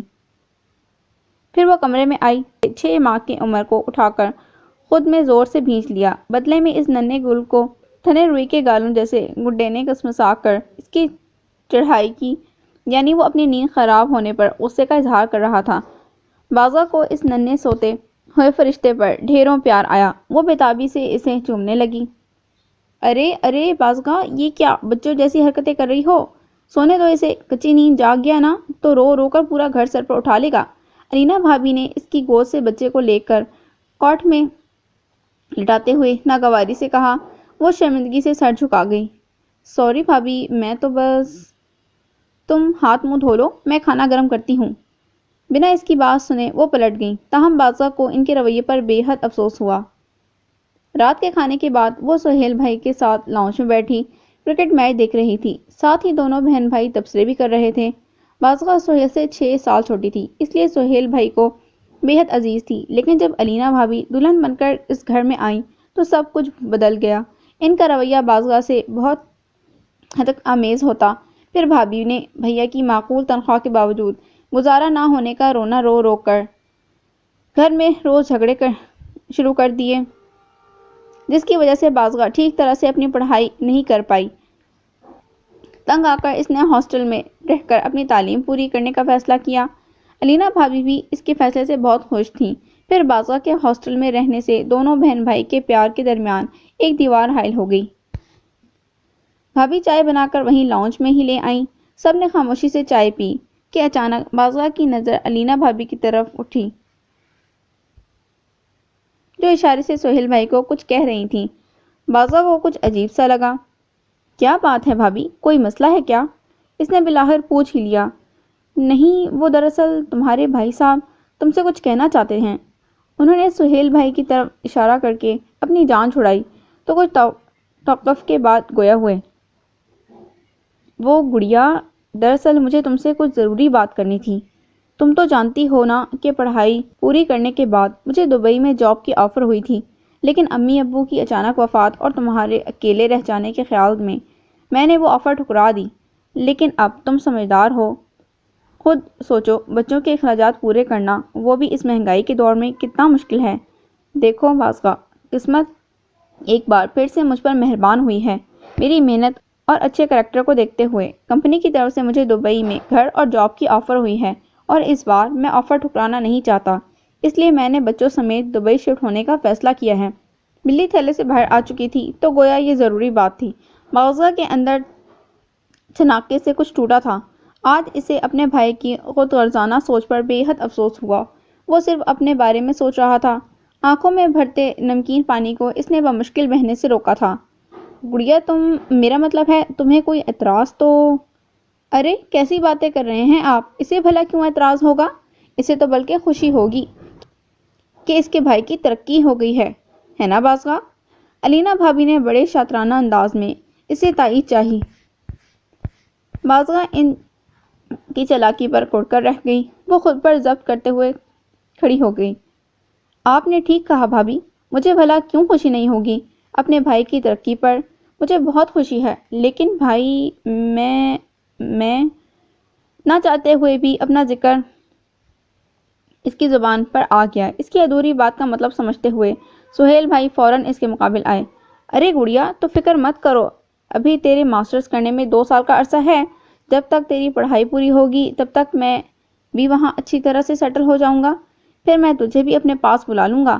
میں وعدہ کرتا ہوں، اور پھر آفس کی طرف سے مجھے چھٹی بھی ملے گی نا، میں اس عرصے میں تجھ سے ملنے آتا رہوں گا۔ بس تب تک تجھے یہیں ہاسٹل میں رہنا ہوگا، اور پیسوں کی تو بالکل فکر مت کرنا۔ ہر مہینے باقاعدگی سے تیرے نام پر پیسے بھیجتا رہوں گا، تجھے کسی قسم کی کوئی تکلیف نہیں ہوگی۔ بس تو خوب دل لگا کر پڑھنا، ٹھیک ہے؟ کتنے پیار سے اسے سمجھاتے ہوئے وہ علینا بھابھی کی زبان سے بول رہے تھے۔ وہ کیا کہتی؟ کہنے کو کچھ رہا ہی نہیں تھا، البتہ آنسوؤں پر اس کا کوئی اختیار نہ تھا جو اس کے گالوں پر بہہ نکلے تھے، جسے اس نے فوراً صاف کر لیا۔ کب جا رہے ہیں آپ لوگ؟ دل پر پتھر رکھ کر اس نے پوچھا۔ پرسوں صبح 12 بجے کی فلائٹ ہے۔ ساری تیاری ہو گئی ہے، گھر بھی کرائے پر دے دیا ہے۔ پرسوں تجھے ہاسٹل چھوڑنے کے بعد ہی جائیں گے۔ بس تو اپنا ڈھیر سارا خیال رکھنا، اور ہاں، وہاں پہنچتے ہی میں تجھے گھر کا ایڈریس لکھوا دوں گا، تو ہر مہینے مجھے خط ضرور لکھنا۔ لکھے گی نا؟ اپنے پروگرام سے آگاہ کرتے ہوئے انہوں نے آخری ہدایت دی تو وہ چپ چاپ سر اس بات میں ہلا گئی۔ پھر سہیل بھائی نے خود ہی آگے بڑھ کر اسے سینے سے لگا لیا۔ دل سے لپٹ کر وہ بے تحاشا رو دی۔ دفع ہو جاؤ گلزمان، دور ہو جاؤ میری نظروں سے، ورنہ میں تمہیں شوٹ کر دوں گا۔ انتہائی طیش کے عالم میں گلاس کو سامنے لگے شیشے پر مارتے ہوئے چودھری حیدر گیلانی آپس سے باہر ہو گیا، جس کے نتیجے میں شیشہ ٹوٹ کر چکنا چور ہو گیا اور اس کی کرچیاں نیچے قالین پر بکھر گئیں۔ زین نے اس کی حالت دیکھتے ہوئے گلزمان کو سر کے اشارے سے جانے کو کہا۔ وہ بیچارہ تو پہلے ہی اڑنے کے لیے پر تول رہا تھا، حکم ملتے ہی بھاگ گیا۔ کول ڈاؤن حیدر، ایسے کیوں ضدی بچوں کی طرح ری ایکٹ کر رہے ہو؟ اگر وہ اپنے گھر گئی ہے تو ظاہر ہے واپس بھی آئے گی، تب تک تم انتظار ہی تو نہیں ہوتا؟ زین، نہیں، جب تک میں اسے اس کے کیے کی سزا نہیں دے دیتا مجھے چین نہیں ملے گا۔ کل سے لے کر آج تک میں جس اذیت سے گزرا ہوں یہ صرف میں جانتا ہوں۔ اتنی نفرت میں نے اپنی زندگی میں کسی سے نہیں کی جتنی میں اس سے کرتا ہوں، اور اگر وہ یہ سمجھتی ہے کہ مجھ سے دور بھاگ کر وہ بچ جائے گی تو یہ اس کی بھول ہے، کیونکہ وہ نہیں جانتی چودھری حیدر گیلانی اس آصف کا نام ہے جو پاتال سے بھی اپنے دشمن کو گھسیٹ لاتا ہے۔ پھر وہ کیا چیز ہے؟ بالوں کو مٹھی میں جکڑ کر وہ ادھر ادھر چکر لگا رہا تھا۔ ویسے عجیب بات ہے نا یار، کہتے ہیں جس سے نفرت ہو ہم اس کی شکل بھی دیکھنا پسند نہیں کرتے، لیکن تیری نفرت بھی عجیب ہے کہ اسے دیکھے بنا تجھے ایک پل کو چین نہیں مل رہا۔ تیری یہ حالت دیکھ کر مجھے ایک شعر یاد آ رہا ہے۔ میں بھول جاؤں اس کو یہ اب ممکن نہیں رہا، لہو بن کر رگو جاں میں جو اتر سی گئی ہے۔ دونوں ہاتھ سر کے پیچھے باندھ کر صوفے سے ٹیک لگاتے ہوئے اس نے بڑے سٹائل سے شعر پڑھا، ساتھ ہی ٹانگ پہ ٹانگ رکھ کر ہلاتے ہوئے اس نے سامنے کھڑے اپنے ضدی اڑیل اور مغرور دوست کے چہرے کو بغور دیکھا، جہاں ایک سایہ سا آ کر گزر گیا۔ محض ایک لمحے کے لیے ہی صحیح، لیکن حیدر اس کی بات سن کر چپ ہو گیا۔ کہنا کیا چاہتے ہو تم؟ اگلے ہی لمحے وہ اپنی جون میں لوٹا۔ یہی کہ کہیں اس گہری نفرت کے پیچھے گہرا پیار۔ شٹ اپ زین، کیا بکواس ہے یہ سب؟ اس سے پہلے کہ اس کی بات مکمل ہوتی وہ وپرے شیر کی طرح دھاڑا۔ میں اسے صرف سبق سکھانا چاہتا ہوں، سمجھے تم؟ بمشکل خود پر قابو پاتے ہوئے وہ اس کے سامنے ہی صوفے پر بیٹھ گیا۔ اور پھر 2 دن کے بعد وہ وقت بھی آ گیا جب اس کے اپنے اسے خدا کے سہارے چھوڑ کر اس سے بہت دور چلے گئے۔ ہاسٹل آ کر وہ امبر سے لپٹ کر بے تحاشا روئی۔ دل کا سارا درد آنسوؤں کے ذریعے بہہ نکلا۔ امبر نے اس کا دکھ سمجھتے ہوئے اسے ڈھیروں تسلیاں دیں۔ وہ خود بھی اسے سنبھالتے سنبھالتے رونے لگی۔ ارے پگلی، تو پریشان کیوں ہوتی ہو؟ بھائی نہ سہی، میں تو ہوں نا تیری بہن، میں تجھے کبھی ان کی کمی محسوس نہیں ہونے دوں گی۔ اور اب میں ہر ویکنڈ پر گھر بھی نہیں جاؤں گی، میں یہیں رہوں گی تمہارے ساتھ۔ آخر یہ ہاسٹل بھی تو ہمارا گھر ہی ہے نا۔ اور اگر تمہیں گھر کی بہت زیادہ یاد آئے تو تم میرے ساتھ میرے گھر چلنا، دیکھنا میری ماما اور میرے پاپا تمہارے جانے سے کتنے خوش ہوں گے۔ اب پلیز بعض کا رونا بند کرو۔ امبر اس کے آنسو پوچھتی ہوئی اسے بہلانے لگی۔ وہ بھی جیسے رو رو کر تھک چکی تھی، فوراً چپ ہو گئی۔ پھر امبر اسے ادھر ادھر کے چٹکلے سنانے لگی، جس پر وہ ہلکے سے مسکرا دی۔ اس نے بھی سوچ لیا تھا کہ واقعی اب یہ ہاسٹل ہی اس کا گھر ہے اور یہاں کے مکین ہی اس کے لیے اپنے ہیں، پھر بھلا رونے سے کیا فائدہ۔ سن لے او مورے سجن، لاگی تم سے من کی لگن، تب سے مول لی ہیں دل نے ماہر رسوائیاں، برسوں کی جدائیوں سنگ بھڑکی ہے من کی لگن، لاگی تم سے من کی لگن۔ ارے ابھی تک تم تیار نہیں ہوئی؟ کالج نہیں جانا کیا؟ امبر واش روم سے ہو کر آئی تو اسے ہنوز ڈائری تھامے دیکھ کر پوچھا۔ نہیں، مجھے کیمسٹری پریکٹیکل کی نوٹ بک لانی ہے اور کل میرا ٹیسٹ بھی ہے، اس کی بھی تیاری کرنی ہے، اس لیے آج اپنا چھٹی مارنے کا پروگرام ہے۔ ڈائری سینے سے لگا کر بستر پر دراز ہوتے بازقہ نے بڑے ریلیکس انداز میں کہا۔ اکیلی جاؤ گی؟ اجازت مل گئی کیا؟ بالوں میں کنگھی کرتے ہوئے اس نے بعجلت دوسرا سوال کیا۔ بس قریب بک شاپ تک جانے کی ہی اجازت ملی ہے، اور ویسے بھی میڈم تم کون سا میرے لیے اپنا امپورٹنٹ لیکچر چھوڑ دو گی، اس لیے چاروں ناچار اکیلے ہی جانا پڑے گا۔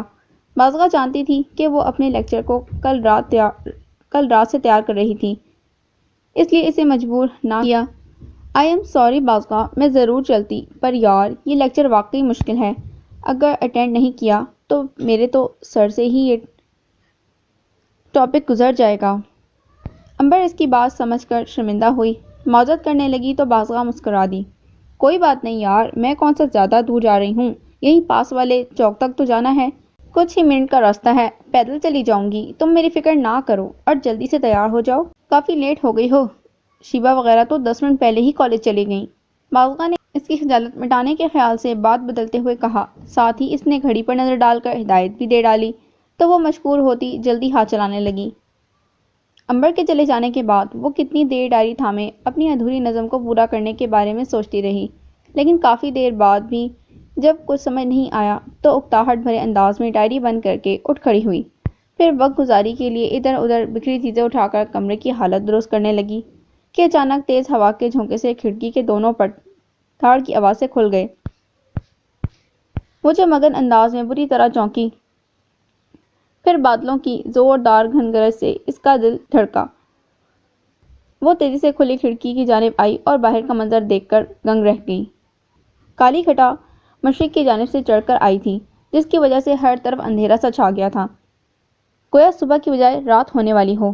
تیز ٹھنڈی گرد اڑاتی ہوئی ہوا سے ہاسٹل کے درخت جیسے خوشی سے جھوم اٹھے تھے، ڈھیروں سوکھے پتے ہوا کی چھیڑخانی پر ادھر ادھر رقص کرتے۔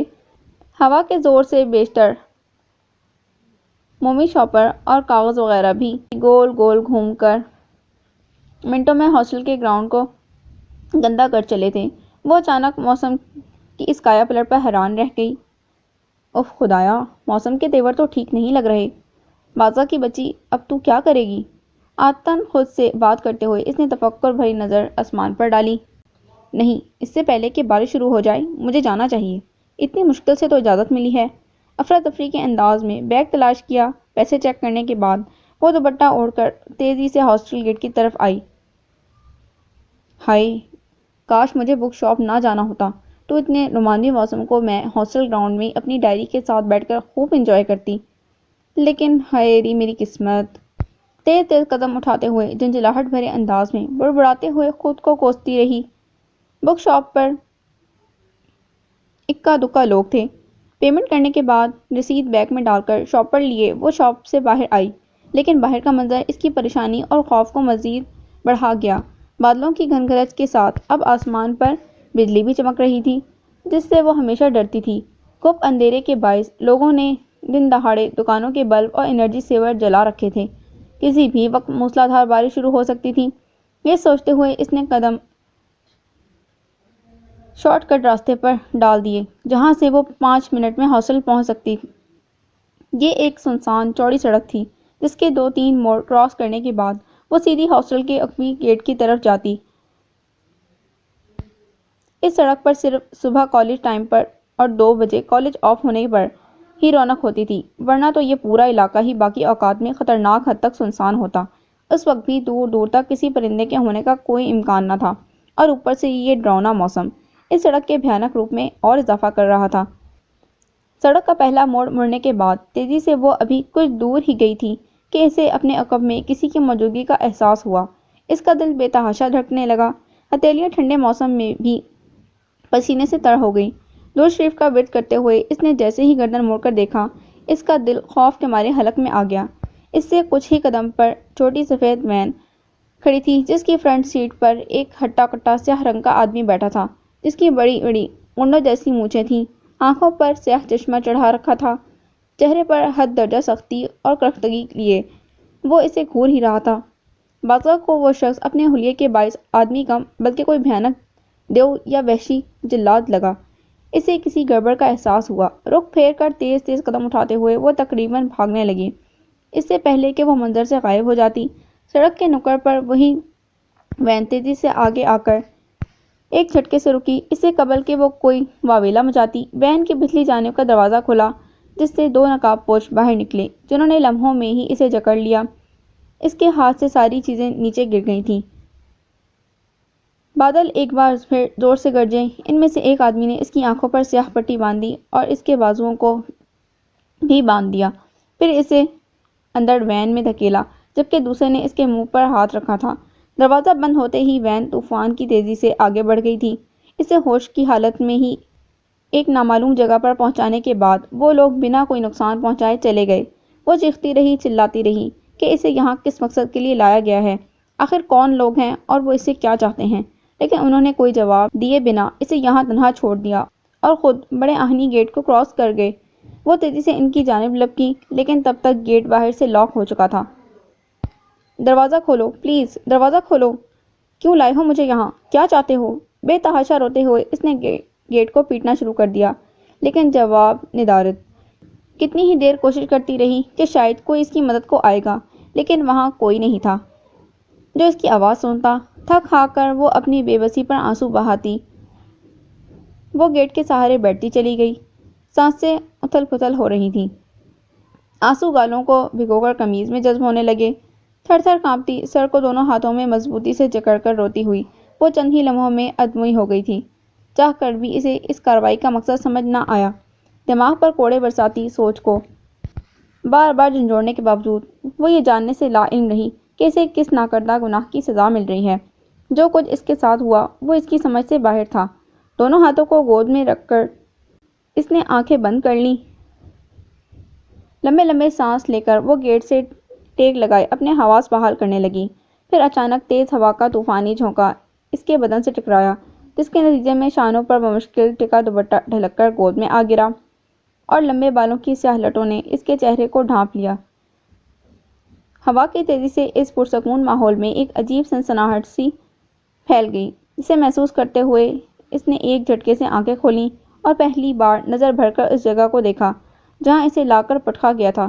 چاروں طرف بس دیو قامت دروازے تھے، جن میں سے ایک ماں سوائے 3 دروازوں کے سب پر تالے لگے ہوئے تھے۔ سبھی کمروں کے آگے چوکور بڑے برآمدے بنے تھے اور ان برآمدوں میں سفید پتھر کے بڑے ستون لگے تھے۔ اس احاطے کے چاروں کونوں میں دیو قامت درخت لگے تھے جنہوں نے پورے احاطے کو اپنے دامن میں سمیٹ رکھا تھا، تاہم پتوں کے جھڑ جانے کے باعث ٹنڈ منڈ درختوں کی ٹہنیاں خالی تھیں، جن سے بادلوں سے اٹا سیاہ آسمان بآسانی دکھائی دے رہا تھا۔ درمیانی صحن میں البتہ سنگ مرمر کا فرش بنا ہوا تھا۔ دیواروں پر لگا پینٹ سوکھ کر پپڑی کی صورت میں جا بجا بکھرا تھا۔ برآمدے میں لگے جالوں اور بند دروازوں پر جمی دھول مٹی کو دیکھتے ہوئے ایسا محسوس ہوتا تھا کہ جیسے صدیوں سے اس جگہ کی صفائی نہ کی گئی ہو۔ درختوں کے سوکھے پتے ہوا کے دوش پر اڑتے ہوئے برآمدوں اور صحن میں بکھرتے جا رہے تھے۔ پورا احاطہ کسی پرانی آسیب زدہ حویلی کا نقشہ بیان کر رہا تھا، جس کا بغور جائزہ لینے کے بعد اس کے منہ سے بے اختیار کلمہ ادا ہوا۔ اس خوفناک جگہ کو دیکھتے ہوئے اس کا اوپر کا سانس اوپر اور نیچے کا نیچے رہ گیا۔ اسے اپنے ہاتھ پیروں سے جان نکلتی محسوس ہوئی۔ اسے اس جگہ سے بے پناہ خوف محسوس ہوا، جہاں سے شاید کبھی کسی روح کا گزر بھی نہ ہوا ہو۔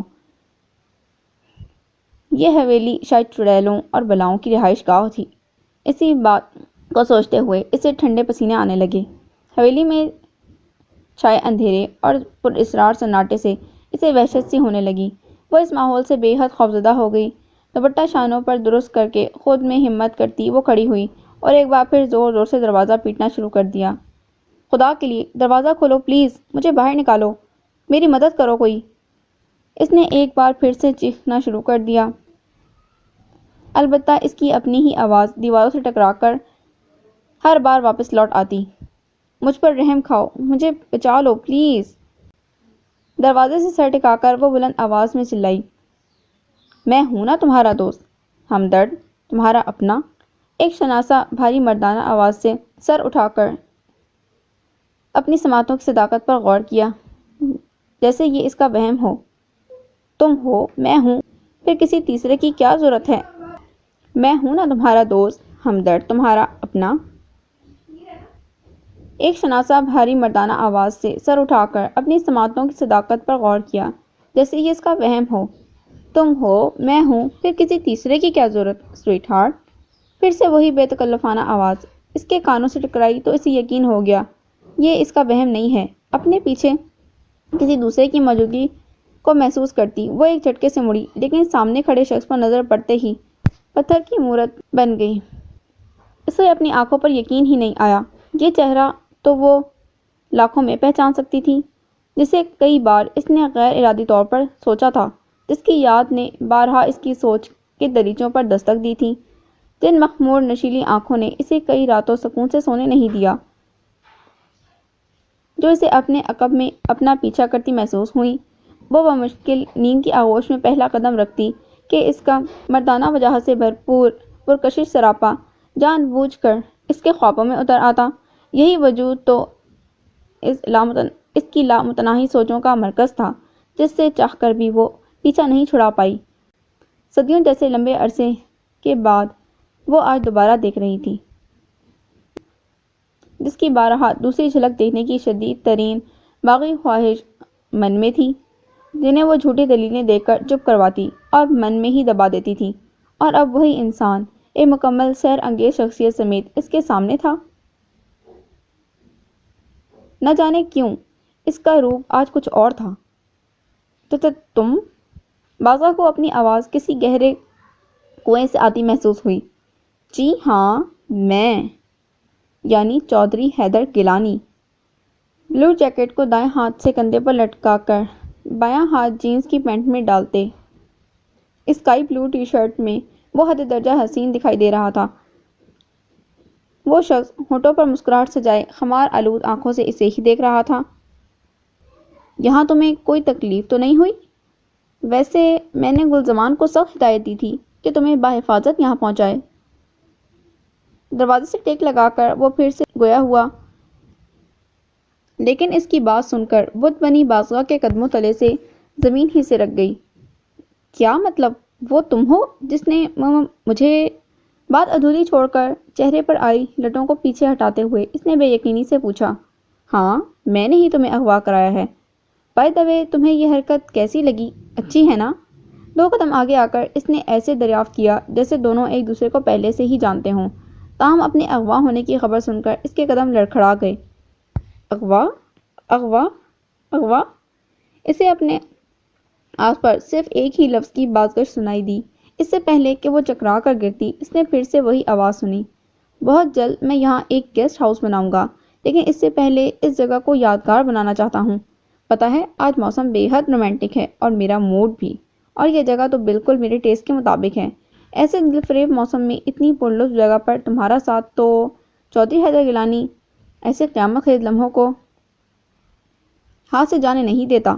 بھئی کچھ نظر کرم کرنے کا حق تو بنتا ہے، ورنہ بے ادبی ہوگی اس موسم کی، ہے نا؟ کندھے پر رکھی جیکٹ کو وہیں پھینک کر درمیانی فاصلہ چند قدموں سے سمیٹتا وہ اس کے بالکل قریب آ گیا۔ اندازے تخاطب بھی ایسا تھا کہ وہ بری طرح چونکی۔ بازوؤں میں جھولتے دوپٹے کو فوراً سر پر اوڑھ لیا، تاہم ہوا کے دوش پر بکھری لٹیں پھر سے اس کے چہرے پر تھرکنے لگی۔ کپکپاتے ہونٹ اور لرزتی پلکوں کے بیچ ہاتھوں کے شکنجے میں دوپٹے کو مضبوطی سے جکڑے وہ خود میں ایسی معصومیت سمیٹے ہوئے تھی کہ اس شیطان سے بندے کو بھی اپنے دل پر قابو رکھنا مشکل ہو گیا۔ وہ مزید ایک قدم کا فاصلہ سمیٹ کر آگے آیا، جبکہ بازغہ ایک جھٹکے سے کرنٹ کھا کر پیچھے ہوتے ہوئے گیٹ سے جا لگی۔ اس کے اس طرح بدکنے پر حیدر شوخی سے مسکراتا آگے بڑھا، دائیں ہاتھ کو اس کے چہرے کے قریب گیٹ پر ٹکا کر دوسرا ہاتھ جینس کی پینٹ میں ڈالے وہ سر سے لے کر پاؤں تک اسے گہری نظروں سے دیکھ رہا تھا، جبکہ بازغہ کا خوف سے بھرا دل پسلیاں توڑ کر باہر نکلنے کو بےتاب تھا۔ پسینے کے قطرے شبنم کی مانند اس کی پیشانی پر ٹھہر گئے۔ ویسے ایک بات تمہیں ماننی پڑے گی بازغہ کہ تم ہو بے حد حسین۔ ایسے ہی تو چودھری حیدر گیلانی بے قرار نہیں ہوا تھا تمہاری ایک جھلک دیکھنے کو، اور دیکھو دل کی پیاس بجھی بھی تو اس طرح کہ ساری تشنگی دور ہو گئی۔ اس کی پیشانی پر چپکی سیاہ لٹ کو ملائمت سے پیچھے ہٹا کر مخمور انداز میں کہتے ہوئے اسے لرزا کر رکھ دیا۔ اس نے چہرے کا رخ دوسری جانب کر لیا، نفرت کی آخری حدوں کو چھوتی وہ سختی سے دونوں آنکھیں میچ گئی۔ حیدر سینے پر ہاتھ باندھے اس کے چہرے کی یکلخت بدلتی رنگت دیکھ کر مسکرایا۔ کیا واقعی یہ چہرہ میرے لیے خاص ہے؟ اپنی خود ساختہ سوچ سے وہ کچھ پل کو حیران ہوا، لیکن اگلے ہی لمحے سر جھٹک کر اس کے سابقہ رد عمل پر غور کیا۔ کیا چاہتے ہو تم؟ اتنے عرصے میں پہلی بار اس نے لب کشائی کی۔ خوف سے لڑکھڑاتا لہجہ حیدر کے اندر تک طمانینت بن کر اتر گیا۔ ابھی پتہ چل جائے گا، اتنی جلدی کیا ہے؟ اس کے دائیں بائیں ہاتھ رکھ کر کہتا ہوا اسے بغور دیکھنے لگا۔ بازغہ نے اسے ایک زوردار دھکا دے کر خود سے دور کیا۔ وہ اس جھٹکے کے لیے قطعی تیار نہ تھا، اس لیے لڑکھڑاتا ہوا پیچھے داہنے ستون سے ٹکرایا۔ بازغہ کی اس درجہ جرأت پر وہ پل بھر میں ہی سیخ پا ہو گیا۔ خبردار گھٹیا انسان، اب میرے قریب آنے کی کوشش مت کرنا، ورنہ کیا کر لو گی تم؟ ہاں بولو۔ غصے پر قابو پاتے ہوئے وہ اس کی بات اچک کر لے گیا۔ ورنہ میں چلا چلا کر پوری دنیا کو اکٹھا کر لوں گی۔ چلتی سانسوں کے درمیان وہ بمشکل جرأت پیدا کرتے ہوئے چیخی، تم لڑکیاں اور کر بھی کیا سکتے ہو سوائے رونے اور شور مچانے کے؟ اینی وے، اس سے پہلے کہ میں اپنا پروگرام شروع کروں تم اپنی سی کوشش کر کے دیکھ لو۔ کم آن، چلاؤ، لیکن پلیز ذرا آہستہ، کیونکہ مجھے شور سے نفرت ہے، لیکن تمہیں یہ موقع دے رہا ہوں۔ چلو شاباش، چلاؤ، شاید کوئی تمہاری مدد کو آ جائے۔ جینس کی پینٹ میں ہاتھ ڈال کر گہری سنجیدگی سے مکمل رعایت دیتا وہ اسے مزید خوفزدہ کر گیا۔ وہ ایک بار پھر گیٹ کی طرف پلٹی، پاگلوں کی طرح گیٹ پیٹنا شروع کر دیا، لیکن وہاں کوئی نہیں تھا جو اس کی آواز سنتا۔ پھر ہارے ہوئے جواری کی طرح اس نے بے بسی سے اس شخص کو دیکھا جو غیر ارادی طور پر ہی اس دل میں کانچ کے محل کا مکین بن گیا تھا، لیکن آج اس شخص کی گھٹیا حرکت کے باعث وہ کانچ کا محل ٹوٹ کر کرچی کرچی ہو گیا تھا۔ اس نے دھندلائی آنکھوں سے سامنے کھڑے بظاہر وجاہت کے مجسم پیکر کو دیکھا۔ بازغہ اسے یوں طمانینت سے کھڑا دیکھ کر ہار مان گئی۔ وہ جان گئی تھی کہ اس برفیلے چٹان کے سامنے وہ کچھ نہیں کر پائے گی، اس لیے اکڑ دکھانے کا تو کوئی فائدہ ہی نہیں۔ چنانچہ مفاہمت کا راستہ اپناتے ہوئے اس نے ہتھیار ڈال دیے۔ وہ بھاگتی ہوئی اس کی جانب لپکی اور پاؤں میں ڈھیر ہو گئی۔ مجھے جانے دو پلیز، دیکھو میں ہاتھ جوڑتی ہوں، تمہارے پاؤں پڑتی ہوں، خدا کا واسطہ میرے ساتھ ایسا کچھ مت کرنا۔ میں اس دن کی بدتمیزی پر تم سے معافی مانگتی ہوں۔ جو کچھ ہوا اسے بھول کر مجھے معاف کر دو۔ مجھے جانے دو پلیز، خدا کے لیے مجھے جانے دو۔ اس کے گھٹنوں کو تھامے وہ باقاعدہ التجاؤں پر اتر آئی۔ اسے اپنے قدموں پر تڑپتا گڑگڑاتا ہوا دیکھ کر حیدر ایک منٹ کے لیے گڑبڑا گیا۔ ارے یہ نازک حسین ہاتھ یوں معافی مانگنے کے لیے تو نہیں بنے ہیں۔ اوکے، ریلیکس ہو جاؤ، کول ڈاؤن۔ تم واپس جانا چاہتی ہو نا؟ ٹھیک ہے جاؤ، لیکن پہلے رونا بند کرو پلیز۔ وہ اس کے دونوں جڑے ہوئے ہاتھوں کو تھامے بڑی بناوٹ سے کہہ رہا تھا، ساتھ ہی اس کے آنسو بھی صاف کیے۔ بازغہ اس گرگٹ کی طرح رنگ بدلتے ہوئے انسان کے رویوں پر ششدر رہ گئی۔ مین پرابلم یہ ہے کہ گیٹ باہر سے لاکڈ ہے، اس لیے کھل نہیں سکتا۔ تم ایک کام کرو، اس دروازے سے چلی جاؤ، وہ جو باہر کی طرف ہی کھلتا ہے۔ میں بھی وہیں سے آیا ہوں، جاؤ شاباش۔ بائیں سائڈ پر اوپر کھلے دروازے کی طرف اشارہ کرتے ہوئے وہ اسے بڑی سہولت سے باہر جانے کی اجازت دے رہا تھا۔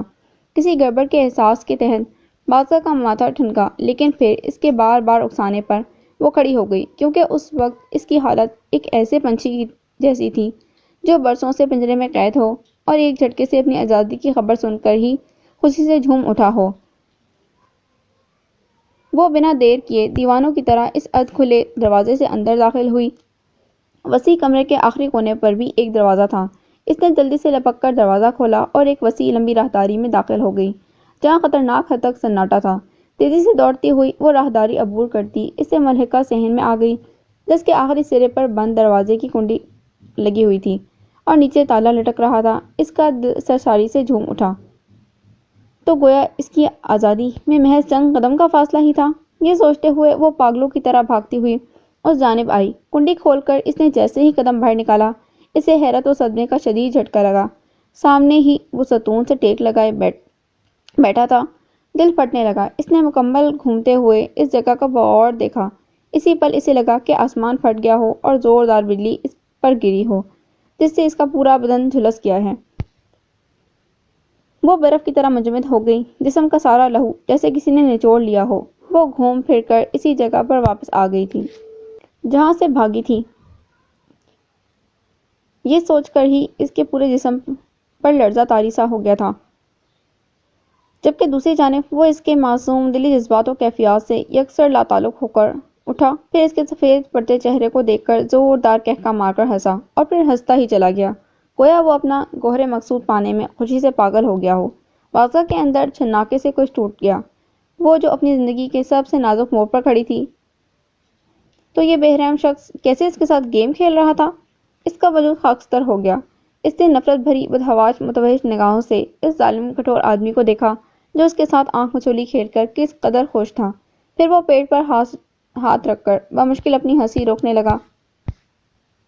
حیدر کے چہرے پر ایک دم سنجیدگی اور کرختگی چھا گئی تھی۔ اس نے بادشاہ کو تند نظروں سے دیکھتے ہوئے کہا، جاؤ، تم آزاد ہو۔ تم فریب تو نہیں کر رہے؟ جو تم سمجھو۔ خدا کے قہر سے ڈرو چودھری حیدر گیلانی۔ اس کی لاٹھی بے آواز ہے، لیکن جب کسی پر پڑتی ہے نا تو اس کا وجود ریزہ ریزہ کر دیتی ہے۔ تم دیکھنا تمہارا انجام بھی ایسا ہی ہوگا۔ میں نہیں، لیکن میرا خدا تم سے انتقام لے گا۔ میں تمہیں بددعا دیتی ہوں کہ تمہیں کبھی سکون نصیب نہ ہو، کبھی نصیب نہ ہو۔ بدحواسی سے اپنی ساری بھڑاس نکال کر وہ ایک بار پھر چہرہ ہاتھوں میں چھپا کر پھوٹ پھوٹ کر رو دی، اور وہ جو مگن انداز میں اسے یکسر نظر انداز کیے ہوئے تھا اس کی طرف متوجہ ہوا۔ پھر سینے پر طویل سانس خارج کرنے کے بعد آہستہ آہستہ چلتا ہوا اس کے قریب آ گیا۔ ویری ویل، ہو گئی تمہاری بکواس۔ ویسے ایک بات بتاؤں، تمہاری ان بددعاؤں کا مجھ پر کوئی اثر نہیں ہونے والا، کیونکہ یہ آلریڈی مجھے لگ چکی ہے۔ بچپن سے لے کر آج تک میں بے سکونی کی زندگی میں ہی تو جی رہا ہوں، اس لیے میں کسی کو خوش نہیں دیکھ سکتا۔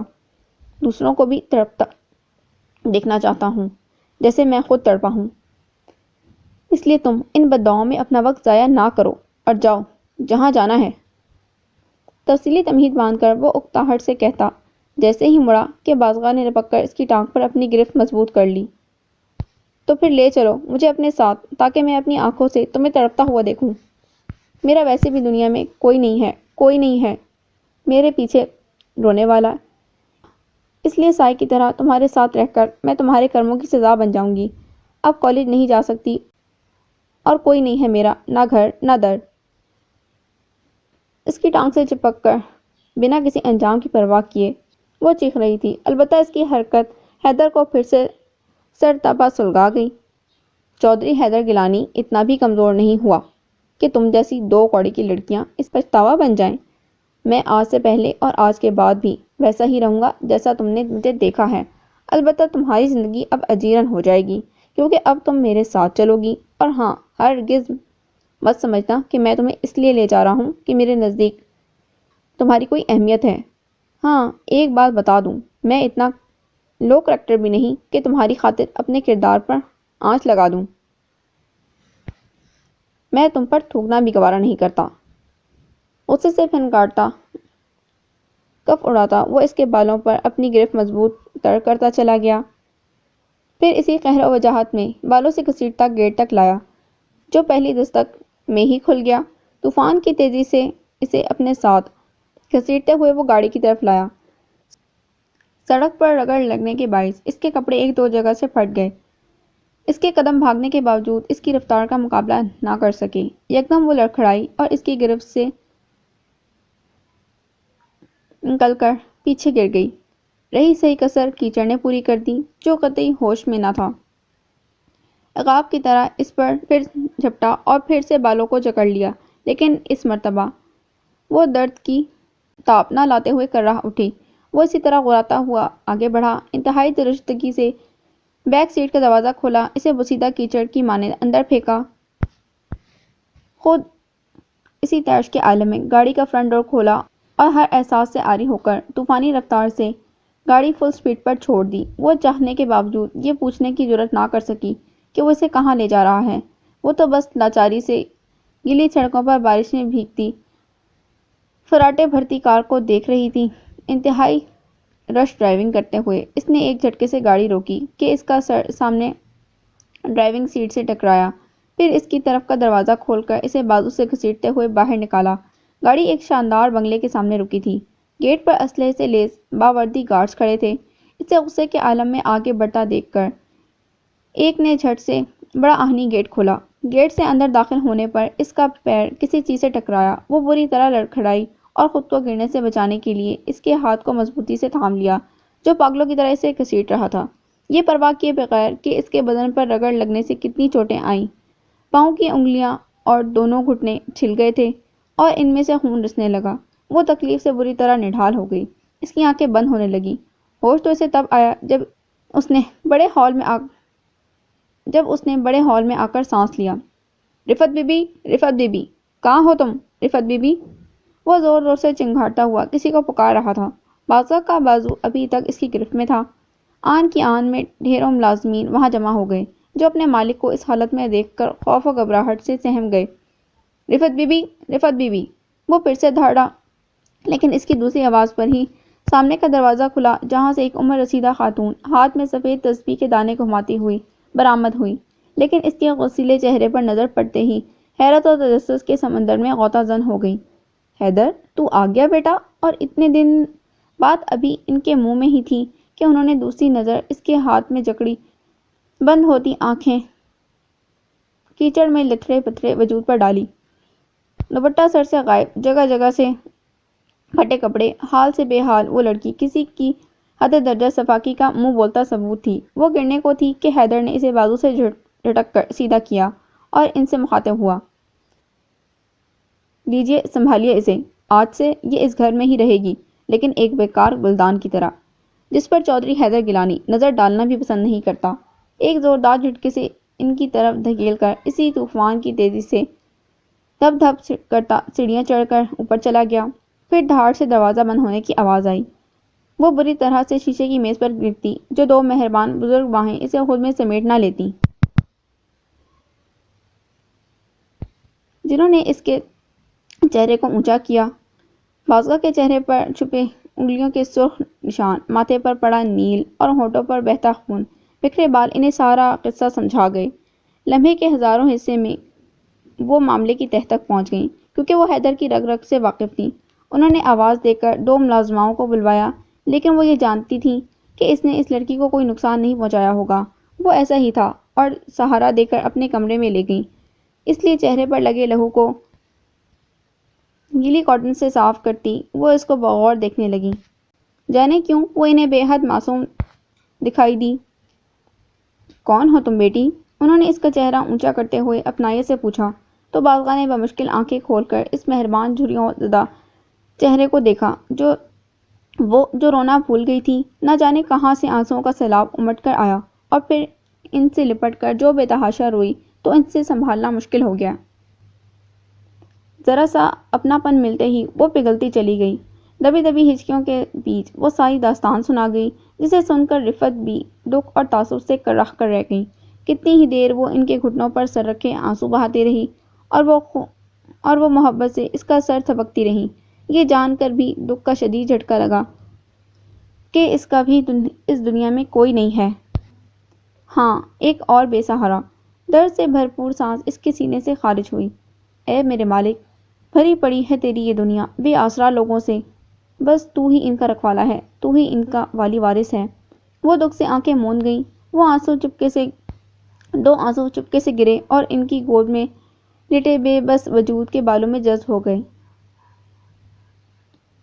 سن لے او مورے سجن، کاہے تو نے ظلم یہ کیا، دل کی دھرتی کو سونا کیا، تھاری بے وفائیوں سنگ برسائے ان کا ساون، لگن لگی تم سے من کی لگن۔ 1.5 ماہ ہو گیا تھا اسے یہاں رہتے ہوئے۔ اس دوران اس نے دوبارہ اس سنگ دل انسان کو نہیں دیکھا تھا۔ ملازمین کے باہمی تبصرے سے اسے پتہ چلا کہ وہ 1 ماہ کے یورپ ٹور پر گیا ہے۔ اس کا بزنس نہ صرف اندرون ملک بلکہ بیرون ملک تک پھیلا ہوا تھا۔ اس کے آفس کی ایک برانچ دبئی میں تھی۔ اس عرصے میں ایک بھی دن ایسا نہ گزرا جب اس گھر میں چودھری حیدر گیلانی کا ذکر نہ ہوا ہو۔ وہ حیران تھی، اس گھر کے ملازم کس حد تک اپنے مالک کے گرویدہ ہیں، اس کی سلامتی اور ترقی کے لیے دعا گو رہتے ہیں۔ ہر روز روٹین کے مطابق اس کا کمرہ صاف کیا جاتا، اسی کے پسند کے کھانے اس گھر میں پکتے۔ بازغہ نے بخوبی محسوس کیا کہ وہ نہ ہوتے ہوئے بھی موجود تھا۔ اس کی خوشبو اس گھر کے کونے کونے میں رچی بسی تھی۔ T V lounge, hall, bedroom, dining rooms میں لگی اس کی پوسٹرز، سائز تصاویریں ہر پل بازغہ کا پیچھا کرتیں۔ اسے لگتا کہ وہ ہر لمحے اس شخص کی نشیلی نگاہوں کی زد میں ہے۔ اگرچہ یہ خوبصورت محل مختلف یورپین اسٹائلز کا حسین امتزاج تھا جس کا انٹیریئر حیدر نے بطور خاص جرمنی اور مصر سے بنوایا تھا۔ بنگلے میں رکھے تمام ڈیکوریشن پیسز اس نے بنگلور سے خریدے تھے۔ ہال میں لگا بیش قیمت فانوس اس کے کینیڈین دوست نے گفٹ کیا تھا، اور اپنے بیڈ روم کو تو اس نے بطور خاص پاکستان کے مہنگے اور مشہور ترین انٹیریئر ڈیزائنر سے ڈیکوریٹ کروایا تھا، جس کی زیادہ تر چیزیں اس نے آسٹریلیا اور سنگاپور سے خریدی تھیں۔ بلا شبہ یہ بنگلہ چودھری حیدر گیلانی کے ذوق کا بہترین شاہکار تھا، جس کی ہر چیز سے اس کی پسند جھلکتی تھی۔ کسی بھی چیز کو چھوتے وقت وہ بے اختیار اس شخص کی خوشبو کو اس میں رچا بسا محسوس کرتی۔ آج اسے حیدر کی بات سچ لگنے لگی تھی کہ اس کے گھر میں رہ کر وہ خود کو بھی سزا دے گی۔ وہ تھکنے لگی اس کے انچھوئے عکس سے بھاگتے بھاگتے۔ ایسے میں اگر کسی نے اس کی ڈھارس بندھائی تو ایک ہی مہربان ہستی، اور وہ تھیں رفعت بی بی، جنہیں وہ بے حد عزیز ہو گئی تھی۔ سبھی ملازمین اس کی عزت کرتے۔ رفعت بی کے سمجھانے پر بازغہ آخری بار ہاسٹل گئی، یہ بتانے کے لیے کہ اس نے پڑھائی چھوڑ دی ہے۔ آخر بھرم بھی تو قائم رکھنا تھا، لیکن تنہائی میں اس نے امبر کو خود پر گزری قیامت کے بارے میں سب بتا دیا تھا، جسے سن کر امبر کو گہرا شوق لگا۔ اس نے بہت اصرار کیا کہ وہ چودھری حیدر گیلانی کے گھر میں نہ رہے بلکہ اس کے ساتھ اس کے گھر چلے، لیکن بازغہ نے منع کر دیا۔ پھر سبھی سہیلیوں کو دکھی کر کے وہ ان کے سنگ بیتی حسین یادوں کو سمیٹ کر اپنے ہمراہ لے آئی۔ دوپہر کے وقت وہ کمرے سے باہر آئی تو پورے گھر میں سناٹا دیکھ کر اسے حیرت کا شدید جھٹکا لگا۔ پھر اس نے پورا گھر چھان مارا، لیکن کوئی پرندہ بھی نظر نہ آیا۔ رفعت بی کے کمرے کا دروازہ بند تھا۔ وہ متجسس سی ہوئی کہ آخر سب کہاں گئے۔ باہر چوکیدار سے پوچھنے کے ارادے سے جیسے ہی لان میں قدم رکھا، تالیوں کی زوردار گونج سن کر رک گئی۔ یہ آواز سرونٹ کوارٹر سے آ رہی تھی۔ وہ بھی اسی سمت چلی آئی۔ لان کے عقبی حصے پر بنے دروازے کو ہلکا سا پش کیا جو سرونٹ کوارٹرز کی طرف کھلتا تھا۔ پھر اس نے اندر جھانکا تو حیرت سے اس کی آنکھیں مزید پھیل گئیں۔ سب ملازمین برآمدے میں بڑا ٹی وی سیٹ کیے اس پر نظریں مرکوز کیے بیٹھے تھے۔ مالی بابا تو باقاعدہ اسکرین سے چپکے ہوئے تھے۔ سب کے چہروں پر مسکراہٹیں تھیں۔ ٹی وی کا رخ دوسری جانب تھا، اس لیے وہ حیران ہوئی کہ آخر وہ لوگ کیا دیکھ رہے ہیں۔ پھر بنا کوئی آہٹ کیے وہ انہی قدموں سے واپس آ گئی، لیکن لاؤنج سے گزرتے ہوئے اپنی فطری طبیعت کے باعث رک گئی۔ پھر اس نے ریموٹ اٹھایا اور وہیں صوفے پر بیٹھ کر ٹی وی آن کر دیا۔ پھر ایک کے بعد ایک وہ چینل بدلتی گئی۔ وہ بددل ہو کر ٹی وی آف کرنے ہی والی تھی کہ ایک پاکستانی چینل پر اس کی انگلیاں تھم سی گئیں۔ دل بے ہنگم آواز میں دھڑکنے لگا، کیونکہ ٹی وی اسکرین پر بڑے تمطراق سے ہاتھ میں ٹرافی تھامے اپنی جاندار پاگل کر دینے والی مسکراہٹ کے ساتھ وہ ظالم ہرجائی کوئی اور نہیں بلکہ حیدر تھا، جسے اتنے عرصے بعد دیکھ کر اس کے ہاتھوں میں پسینہ جمع ہونے لگا۔ وہ حد سے زیادہ نروس ہوئی، اپنی حالت خود سمجھ نہیں پا رہی تھی۔ وہ غصے سے اٹھ کر جانا چاہتی تھی لیکن ایسا نہیں کر پائی اور یکٹک اپنی جیت پر سرشار اسے مسکراتا دیکھ رہی تھی۔ اس سال بھی اسے بہترین بزنس مین کا ایوارڈ ملا تھا۔ شاید یہ شخص جیتنے کے ہی قابل ہے، تبھی تو۔ اپنی سوچ پر اسے غصہ بھی آیا اور حیرت بھی ہوئی۔ وہ اتنی محو تھی کہ رفعت بھی کے قریب بیٹھنے کا بھی احساس نہ ہوا۔ ہوش تو تب آیا جب وہ تالیوں کی گونج میں انگریز عورت سے ہاتھ ملاتا اسٹیج سے اتر گیا اور باسما نے ٹی وی آف کرنے کے بعد ریموٹ رکھ کر رخ بدلا، لیکن بے حد قریب بیٹھی رفعت بی کو اپنی طرف دیکھتا پا کر گڑبڑا گئی۔ پھر انہوں نے مسکراتے ہوئے اس کا ہاتھ تھام لیا۔ چاہنے لگی ہو حیدر کو؟ سوال اچانک تھا، وہ بری طرح چونکی، پھر سر جھکا گئی۔ تمہارا قصور نہیں ہے، وہ ہے ہی ایسا۔ نہ جانے ایسی کون سی کشش ہے اس میں کہ بے اختیار اس پر پیار آ جاتا ہے۔ اپنی حد درجہ بے رخی اور سخت طبیعت کے باوجود وہ سب کو عزیز ہے۔ وہ خلا میں دیکھتی بڑی کراہ دلی سے اس کی خامیوں پر پردہ ڈال گئیں، تاہم ان کی بات پر باسا کے دل کو ٹھیس پہنچی۔ اس نے عجیب جتانے والی نظروں سے رفعت بی کو دیکھا تو وہ شرمندہ ہو گئی۔ معاف کرنا بیٹی، شاید تم سمجھو کہ میں اس کی وکالت کر رہی ہوں۔ دیکھو بیٹی، میں یہ تو نہیں کہتی حیدر نے جو کیا تمہارے ساتھ وہ ٹھیک تھا۔ اس نے جو کیا وہ قطعی جائز نہیں۔ اگر اسلامی اور قانونی نقطۂ نظر سے دیکھا جائے تو انصاف کا تقاضا یہی ہے کہ اسے کڑی سے کڑی سزا ملنی چاہیے۔ لیکن ایک بات میں ضرور کہنا چاہوں گی، اس نے جو کچھ بھی کیا غصے اور جنون میں کیا۔ بچپن سے ایسا ماحول ملا، جس طرح اس کی پرورش ہوئی ہے، اس نے حیدر کو حد درجہ شدت پسند بنا دیا ہے۔ غصے میں تو وہ میری بھی نہیں سنتا۔ اور ماحول؟ کیسا ماحول؟ میں جاننا چاہتی ہوں رفعت بی، ایسا کیا ہوا تھا اس کے ساتھ جس نے اسے انسانیت اور حیوانیت کا فرق بھلا دیا؟ جانے کس احساس کے تحت وہ انہیں ٹوک گئی۔ اسے لگا شاید یہی موقع ہے اس شخص کی کڑواہٹ کے پیچھے چھپے راز کو جاننے کا۔ رفعت بی نے ایک طویل سانس خارج کی۔ میں زیادہ تو نہیں جانتی اور نہ ہی حیدر اس بارے میں کچھ بھی سننا اور بتانا پسند کرتا ہے، لیکن مجھے آج بھی یاد ہے وہ 16 دسمبر کی رات تھی جب حیدر بکھرا ٹوٹا مایوس سا گھر لوٹا۔ پھر میری گود میں سر رکھ کر وہ اپنے اندر کا سارا دکھ باہر لے آیا۔ حیدر نے پیدا ہوتے ہی ماں کو کھو دیا۔ باپ نشہ کرتا تھا۔ اس کا بچپن عام بچوں سے مختلف نشے کے عادی باپ کی مار کھاتے اور گالیاں سنتے گزرا۔ 7 سال کی کم سن عمر میں اس کا باپ بھی چل بسا۔ خاندان میں اور کوئی تھا یا نہیں اسے معلوم نہ تھا، تاہم وہ معصوم بچہ بھری پر دنیا میں اکیلا رہ گیا۔ پڑوس کی خالہ اسے اپنے گھر لے آئی، جس کے خود 9 بچے تھے۔ اس کا شوہر بھی اسے مارتا تھا۔ حیدر بچپن سے ہی بے حد حسین تھا، لیکن جس جگہ وہ تھا وہاں اس کے حسن کو سراہنے والا کوئی نہ تھا۔ محض 3 وقت کھانا کھانے کے لیے وہ دن بھر روتا سہما بچہ ہوٹل پر ایک میز سے دوسری میز تک چکر آتا پھرتا۔ شرابی اسے دھتکارتے ذلیل کرتے، پان چبا کر اس کے منہ پر تھوکتے۔ پھٹے پرانے بوسیدہ کپڑوں میں ملبوس ننھا حیدر سسکتا بلکتا رہتا۔ پھر قسمت کو رحم آیا تو کس طرح کہ وہ ایک کھائی سے نکل کر دوسرے کنویں میں جا گرا۔ ایک دن اس ہوٹل پر ایک رئیس آدمی کی آمد ہوئی۔ وہ جوہر شناس تھا۔ اس جوہری نے شاید ہیرے کی پہچان کی تھی کہ حیدر کو اپنے ساتھ لے گیا۔ حیدر کو پڑھنے لکھنے کا بے حد شوق تھا۔ اس جوہری نے حیدر کو اعلیٰ اسکول میں داخل کروایا۔ پھر جیسے حیدر کی قسمت نے ایک بار پھر پلٹا کھایا اور کامیابیاں اس کی گود میں ستاروں کی طرح رقص کرنے لگیں۔ ایف اے میں حیدر نے پورے پنجاب میں اول پوزیشن حاصل کی۔ وہ جوہری اس ہیرے کو مزید تراشنا چاہتا تھا۔ پھر اس نے حیدر کو اعلیٰ تعلیم کے لیے لندن بھیج دیا۔ کچھ ہی عرصے بعد وہ خود بھی وہیں شفٹ ہو گیا۔ اپنے مقصد کی تکمیل کے لیے اس نے حیدر کو پڑھائی کے ساتھ اپنے بزنس میں لگا دیا۔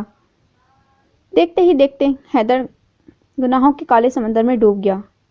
کلبوں میں جانا، جوا کھیلنا اس کی زندگی کا معمول بن گیا۔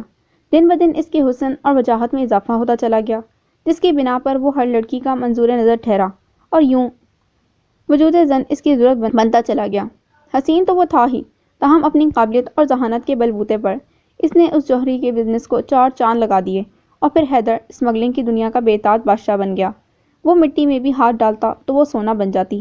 اس کی قسمت کا ستارہ عروج پر تھا اور پھر ترقی کی اسی چکا چوند میں وہ اپنا درد بھرا بچپن، اپنی محرومیاں یہاں تک کہ انسانیت کو بھی فراموش کرتا چلا گیا۔ پھر ایک دن اس جوہری کا ایکسیڈنٹ ہو گیا اور اس کا انتقال ہو گیا۔ تب حیدر پورے 15 سال بعد پاکستان واپس لوٹا، لیکن اس حیدر سے قطعی مختلف جو یہاں سے گیا تھا۔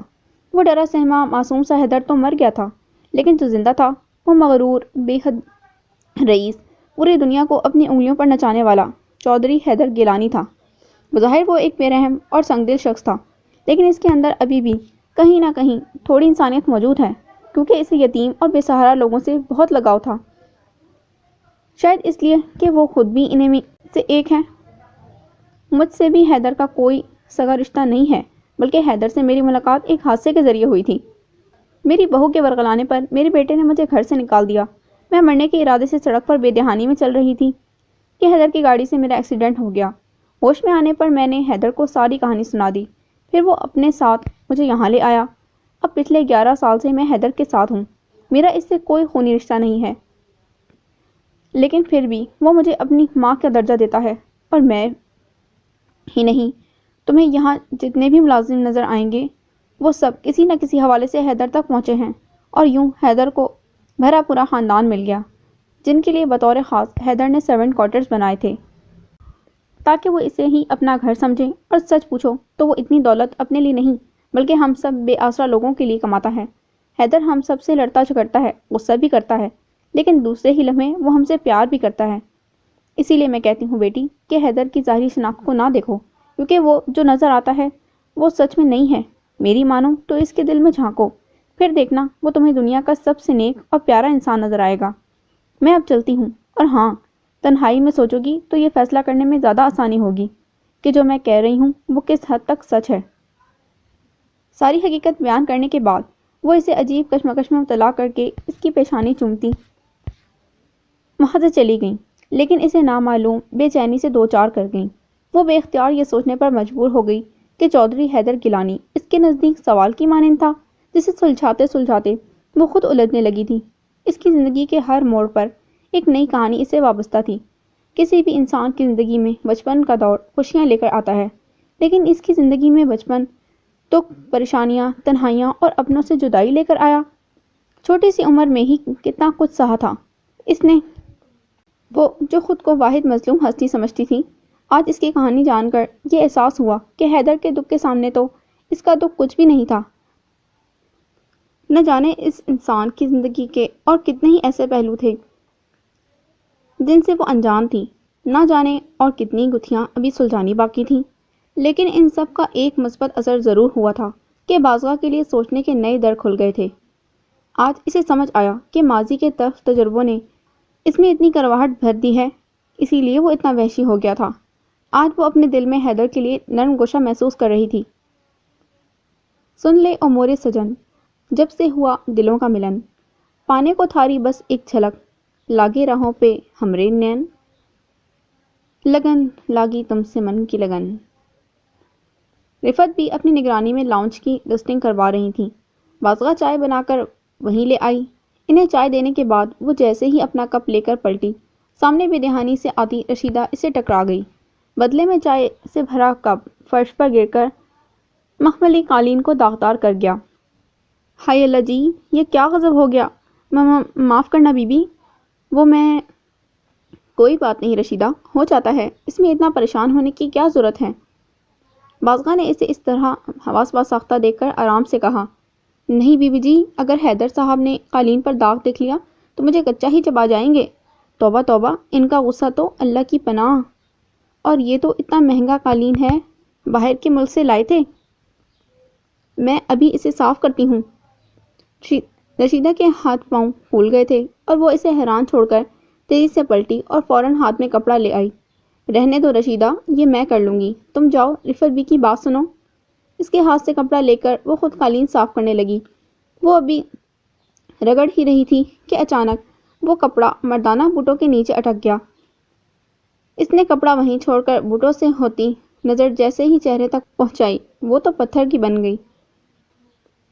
بالکل اچانک ہی، بنا خبر کیے وہ واپس لوٹ آیا تھا، ہاتھوں میں بریف کیس تھامے، وہ بھی حد درجہ حیرت سے اسے ہی دیکھ رہا تھا۔ یا اللہ خیر، آج تو مارے گئے، اب تو بی بی جی کی خیر نہیں۔ خوف سے بڑبڑاتے ہوئے رشیدہ ہاتھ مسلنے لگی۔ رفت بھی نے بھی اسے دیکھ لیا تھا اور اب وہ وہیں آ گئی۔ حیدر نے ایک نظر قالین پر لگے داغ اور پھر اسے دیکھا جو بے بسی کی تصویر بنی ہوئی تھی۔ پھر نہ جانے کیا ہوا کہ وہ اسے بنا کچھ سخت سنائے سب پر حیرتوں کے پہاڑ توڑتا آگے بڑھ گیا۔ رفت بھی خوشی سے نہال ہو گئی۔ سلام رفت بھی، کیسی ہیں آپ؟ خلاف توقع مسکراتے ہوئے وہ ان سے مخاطب ہوا تو انہوں نے جواب دے کر فرط مسرت سے اس کا ماتھا چوم لیا۔ تمہیں بہت بہت مبارک ہو حیدر، اس سال بھی۔ اس کی ضرورت نہیں رفت بھی، اور ویسے بھی چودھری حیدر گیلانی کو ہارنا پسند نہیں۔ ان کی بات کو بیچ میں ہی اچکتے ہوئے اس نے طنز کا گہرا تیر بازوقہ کی طرف پھینکا جو اس کے سینے پر تازیانہ بن کر لگا۔ پھر کچھ دیر اس کا تفصیلاً پوسٹ مارٹم کرنے کے بعد وہ سیڑھیوں کی طرف بڑھ گیا، یہ جانے بغیر کہ بازوقہ کے دل کو کتنی ٹھیس پہنچی تھی۔ اتنے عرصے بعد اسے اپنے روبرو پا کر اسے کہیں نہ کہیں انچاہی خوشی بھی ہوئی تھی، لیکن حیدر کی نگاہوں میں وہی اجنبیت دیکھ کر اس کا دل بجھ سا گیا۔ پھر وہ ایک جھٹکے سے اٹھی اور اپنے کمرے میں چلی گئی، تاہم رفت بھی کی نظروں سے اس کی آنکھوں کی نمی نہ چھپ سکی۔ ارے حیدر، یہ کیا بیٹا، تم نے تو صرف 2 نوالے ہی کھائے ہیں، ابھی تو تمہارا من پسند گاجر کا حلوہ بھی باقی ہے۔ اسے نیپکن سے ہاتھ صاف کرتے دیکھ کر رفت بی نے ٹوکا۔ اتنا کچھ تو پہلے ہی کھلا دیا رفت بی، مزید کچھ کھایا تو پھٹ جاؤں گا، باقی جو کسر ہے وہ دوپہر اور شام کے کھانے میں پوری کر لوں گا، فی الحال میرا موڈ نہیں۔ حیدر نے ٹیبل پر پڑی انواع اقسام کی نعمتوں کی طرف اشارہ کرتے ہوئے بڑی عاجزی سے جواب دیا۔ اچھا جی، اور میری اس محنت کا کیا جو بوڑھی جان صبح سے کچن میں گھسی خاص اپنے بیٹے کے لیے حلوہ بنا رہی تھی؟ رفت بی نے منہ بسوڑتے ہوئے بھرپور خفگی سے کہا تو وہ کہکا لگا کر ہنس پڑا۔ اور رفت بی، اچھا آپ اتنا اصرار کر رہی ہیں تو لائیے چکھ لیتا ہوں، کیونکہ اتنے اچھے ناشتے کے بعد میں آپ کو ناراض کرنے کی گستاخی ہرگز نہیں کر سکتا۔ اس نے خوشگوار انداز میں حامی بھری تو رفت بی نے مسکراتے ہوئے اس کی پلیٹ میں حلوہ ڈال دیا۔ واہ رفت بی، آپ کے جیسا حلوہ تو کوئی نہیں بنا سکتا، سچ آپ کے ہاتھوں میں تو جادو ہے، جادو۔ 2 ہی چمچ کھانے کے بعد اس نے تعریفی انداز میں ان کے ہاتھوں کو چوم لیا تو وہ جھینپ گئیں اور ایک بار پھر پلیٹ پر جھک گیا۔ رفت بی نے اس کے اچھے موڈ کو دیکھتے ہوئے خود میں حوصلہ پیدا کیا۔ وہ میں حیدر بیٹا تم سے کچھ مانگنا چاہتی ہوں۔ قدرے جھجکتے ہوئے انہوں نے بات شروع کی۔ حکم کیجیے رفت بی، آج تو آپ جو مانگے گی ملے گا، بھئی حق بنتا ہے آپ کا۔ مکمل رعایت دیتا وہ ایک بار پھر پلیٹ میں چمچ چلانے لگا۔ تو پھر نکاح کر لو بازگاہ سے۔ حملہ اچانک تھا، منہ کی طرف چمچ لے جاتا اس کا ہاتھ وہیں رک گیا، ماتھے پر شکنوں کا جال بن گیا۔ اتنی غیر معمولی بات انہوں نے کتنی آسانی سے کہہ دی۔ آپ کو اندازہ بھی ہے کہ آپ کیا کہہ رہی ہیں؟ خود کو نارمل رکھتے ہوئے اس نے باقاعدہ رخ ان کی طرف موڑا۔ اچھی طرح جانتی ہوں، اسی لیے کہہ رہی ہوں۔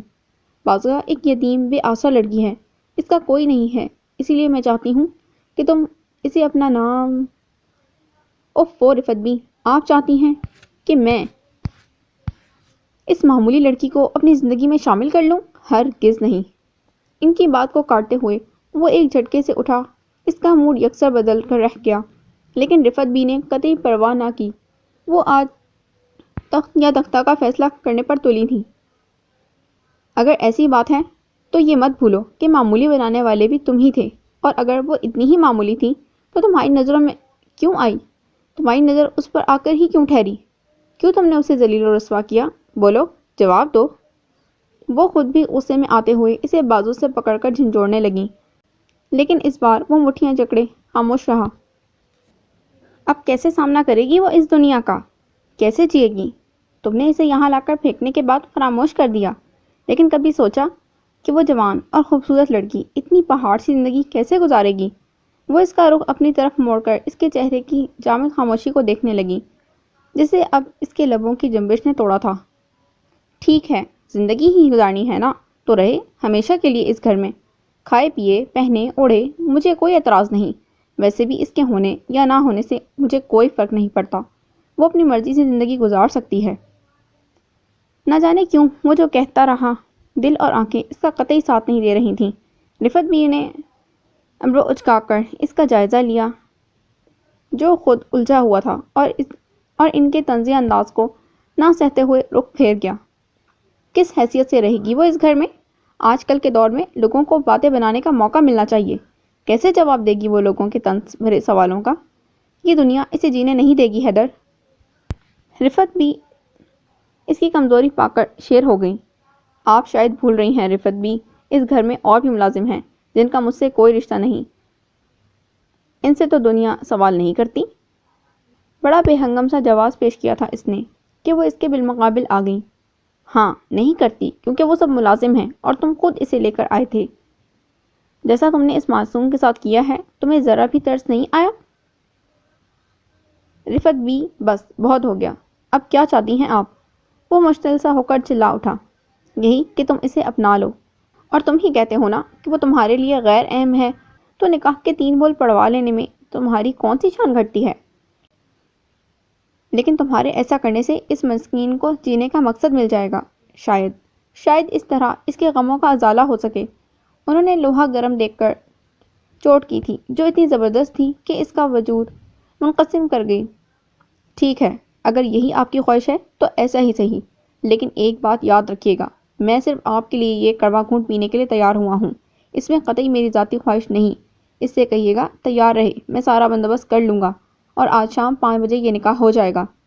فیصلہ سنانے کے بعد وہ کچھ دیر لبوں کو چلتا رہا، پھر تن فن کرتا چلا گیا۔ تب رفت بھی نے اپنی کب سے رکی سانس بحال کی اور ہاتھ بلند کیے، اپنے رب کا شکر ادا کیا کہ انہوں نے ایک بڑا موقع سرو کیا ہے۔ پھر اس کے کہنے کے مطابق ٹھیک شام 5 بجے قاضی اور گواہان کی موجودگی میں اس نے بازگاہ سے نکاح کر لیا۔ سبھی ملازمین نے اسے مبارکباد دی، جسے اس نے محض سر ہلا کر قبول کیا، لیکن بازگاہ کے لیے یہ معمولی بات نہیں تھی۔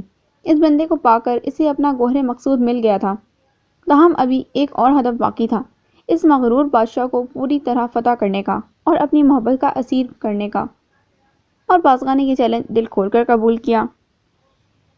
1 ہفتہ ہو گیا تھا اسے گئے۔ نکاح کے بعد تو اس نے ایک جھلک بھی اس ظالم ہرجائی کی نہیں دیکھی تھی، جو تمام تر بے قراریاں اسے سونپنے کے بعد خود دامن چھڑا کر روپوش ہو گیا تھا۔ رات کا درمیانی پہر تھا، جب سارا عالم غفلت کی نیند میں ڈوبا ہوا تھا، ماں سوائے اس کی جو بیک گراؤنڈ سے ٹیک لگائے حیدر کی یاد میں بری طرح غرق تھی۔ زیرو بلب کی نیلیوں روشنی پورے کمرے میں ایک عجیب سا سحر پھیلا رہی تھی۔ وہ تھک ہار کر بیڈ سے اتری اور درمیانی جالی دار دروازہ عبور کر کے بالکنی میں آ گئی۔ نیچے لان کا سارا منظر خاموشی اور نیند میں ڈوبا ہوا تھا۔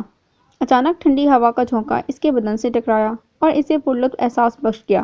لمبی لٹوں کو پیچھے کرتے ہوئے جانے دل میں کیا سمائی کہ وہ ایک ایک کر کے ناگن جیسی لمبی چٹیا کے بل کھولنے لگی۔ گھنے ریشمی بالوں کے آبشار میں انگلیاں پھیر کر سیدھا کرنے کے بعد اس نے بالوں کو شانوں پر بکھرا دیا، خود لوہے کی گرل کو دونوں ہاتھوں سے تھام کر آگے ہوئی۔ وہ لمبے لمبے سانس لینے لگی، ہوا کو پھر سے اٹھلی سوجی اور اس کے گھنے بالوں میں گھس کر دماغ سے ٹکرائی۔ پرسکون ماحول میں ٹھنڈی ہوا کی اس حرکت نے اس کے اندر کئی گنا سکون اتار دیا۔ اس کے لبوں پر دل فریب مسکراہٹ بکھر گئی۔ ہر یعنی سوچ کو جھٹک کر وہ آنکھیں بند کر کے اس سکون آمیز مشغلے میں کھو گئی۔ حیدر نے بنا آہٹ کیے کمرے میں قدم رکھا کہ نائٹ بلب آن دیکھ کر اسے حیرت کا شدید جھٹکا لگا۔ پھر سر جھٹک کر وہ اپنے تھکے ماندے اعصاب کو سکون پہنچانے کے لیے بیڈ پر گر گیا تھا۔ کچھ دیر یوں ہی لیٹے رہنے کے بعد اپنے سلکی بالوں میں انگلیوں سے کنگھی کرتا ہوا اٹھ گیا، کوٹ اتار کر صوفے پر اچھال دیا۔ بیڈ کے کنارے پر پاؤں ٹکا کر وہ بوٹ کا لیس کھولنے ہی والا تھا کہ اچانک اس کی نظر بالکنی کے ادھ کھلے دروازے پر پڑی۔ اسے اپنے کمرے میں کسی غیر معمولی گڑبڑ کا احساس ہوا۔ یہی سوچتے ہوئے وہ متجسس نگاہوں سے آگے بڑھ آیا، لیکن جالی کے اس پار کا منظر اسے مبہوت کر گیا۔ ہوا کے سنگ اڑتی اس کی ریشمی لمبی زلفیں بکھری ہوئی تھیں۔ نکرائی محمل کا گداز سراپا حیدر کے سوئے ہوئے جذبات کو بیدار کرنے کا موجب بن گیا۔ حیدر اسے محویت سے دیکھتا رہا، پھر چونک کر نگاہ ہٹا لی۔ گھر میں ایک عجیب سی ہلچل مچی تھی۔ سارے ملازمین یہاں سے وہاں دوڑ رہے تھے۔ ہال میں بڑے بڑے گدے کے کارٹن پیک پڑے تھے، ساتھ ہی پھلوں اور مٹھائیوں کے ٹوکرے بھی تھے۔ کچن میں ان گنت کھانوں کی اشتہا انگیز خوشبوئیں اٹھ رہی تھیں۔ وہ یہ سب دیکھ کر حیران ہوئی، پھر کچن میں آ گئی جہاں ساری ملازمائیں بوکھلائی پھر رہی تھیں۔ جبکہ رفت بھی بڑے دیگچے میں کچھ پکا رہی تھی۔ رفت بھی، یہ سب کیا ہے؟ مہمان آنے والے ہیں کیا؟ کچن میں پکتے کھانوں کو دیکھ کر اس نے خود ہی تکا لگایا تو انہوں نے نفی میں سر ہلایا۔ آج 16 دسمبر ہے نا؟ مختصر جواب دے کر وہ ٹماٹر کاٹنے لگی۔ 16 دسمبر کو کچھ خاص ہوا تھا کیا؟ جو یہ سب تیاریاں؟ اس نے پھر بات ادھوری چھوڑ کر سوالیہ انداز میں انہیں دیکھا۔ میں زیادہ تو نہیں جانتی، بس اتنا پتا ہے کہ آج کا دن حیدر کے لیے بہت خاص ہے۔ اسی کے کہنے پر اتنا اہتمام کیا جاتا ہے اور یہ سب سامان حیدر اپنے ساتھ لے کر جاتا ہے، لیکن کہاں لے جاتا ہے اس کا کسی کو علم نہیں، نہ وہ کسی کو بتاتا ہے۔ بعجلت تفصیلی جواب دے کر وہ کچن سے چلی گئیں، جبکہ وہ گومگوں کی کیفیت میں کچھ سوچتی کھڑی رہ گئی۔ پھر اس نے خود سے عہد کر لیا کہ وہ 16 دسمبر کا راز جان کر رہے گی۔ 12 بجے کے قریب سب سامان تیار کروا کر گاڑیوں میں رکھوایا گیا۔ بازگاہ خاموشی سے سب دیکھتی رہی، پھر حیدر کو رسٹ واچ باندھے بعجلت سیڑھیاں اترتے دیکھ کر کھڑی ہو گئی۔ بلیک ڈریس پینٹ پر رائل بلو شرٹ پہنے نکھرا نکھرا سا وہ نظر آنے لگا۔ وہ نظر لگ جانے کی حد تک حسین لگ رہا تھا۔ پھر بازگاہ کو اپنی طرف دیکھتا پا کر ٹھٹک گیا۔ اس پر ایک طویل جامع نظر ڈال کر وہ باہر نکلتا چلا گیا۔ بازگاہ بھی پیچھے لپکی۔ جب سب گاڑیاں یکے بعد دیگرے چلی گئیں تب بازگاہ چپکے سے آٹو رکشا کی طرف بڑھ گئی جو اس نے پہلے سے ہی منگوا رکھا تھا، اور رکشے والے کو گاڑیوں کو تعاقب کرنے کی ہدایت دے کر وہ اس میں سوار ہو گئی۔ باری باری سبھی گاڑیاں ایک بلڈنگ کے سامنے رکیں اور گیٹ کھلنے کے بعد اندر چلی گئیں۔ رکشے والے کو ٹھہرنے کا کہہ کر وہ اندر چلی گئی۔ بے حد کشادہ عمارت کے بڑے گراؤنڈ میں طرح طرح کے جھولے لگے تھے، ان گنت پھولوں کی کیاریاں تھیں۔ گراؤنڈ عبور کر کے وہ خاموشی سے آگے بڑھی کہ ایک بڑے کمرے سے شور کی آوازیں آ رہی تھیں۔ آواز کے تعاقب میں آگے بڑھ کر کھڑکی سے جھانکتے ہوئے اس نے جو دیکھا وہ اسے حیران کرنے کے لیے کافی تھا۔ معصوم چھوٹے پھول جیسے معذور بچوں کے درمیان خوشی سے چہکتا مسکراتا چودھری حیدر گیلانی اسے شجدر کر گیا۔ وہ اکڑ، مغرور اور گھمنڈی آدمی جانے کہاں چھپ گیا تھا، لیکن جو سامنے تھا وہ تو یکسر مختلف تھا۔ ننھے معصوم بچوں کے گال چومتا، خود میں بھیج کر پیار کرتا، وہ کوئی اور تھا۔ ایک چھوٹے سے بچے کو اس نے گود میں اٹھا رکھا تھا۔ پھر اس نے سب بچوں کو کھلونے تقسیم کیے۔ پھر ایک بڑا کیک حیدر نے خود کاٹا اور سب کو اپنے ہاتھوں سے کھلایا۔ پھر ایک ننھی پیاری سی 5 سالہ بچی اپنی ویل چیئر دھکیلتی حیدر کے قریب آئی اور اس کی پینٹ کو ہلکا سا جھٹکا دیا، جس پر حیدر فوراً متوجہ ہوا۔ پھر سابقہ بچے کی طرح اسے بھی گود میں اٹھا کر بوسہ دیا۔ وہ بچی اس کے کان میں کچھ کہہ رہی تھی، جس کے جواب میں اس نے سر ہلایا اور ایک ڈبے میں سے ایک پیاری سی باربی ڈال نکال کر اس بچی کو دی، جو خوشی کے مارے اس سے لپٹ گئے۔ ننھے بچوں کی مسکراہٹوں کے بیچ وہ خود بھی ایک بچہ ہی لگ رہا تھا۔ یہ منظر دیکھ کر بازگاہ کی آنکھیں بھیگ گئیں۔ وہ رخ موڑ کر جانے ہی والی تھی جب اچانک غیر ارادی طور پر اس کی نظر سامنے والی دیوار پر پڑی، جس پر گلاب کے پھولوں سے واضح حروف میں ہیپی برتھ ڈے حیدر لکھا تھا۔ یہ اس کے لیے حیرانی کا دوسرا جھٹکا تھا۔ تو یعنی آج 16 دسمبر حیدر کا جنم دن تھا؟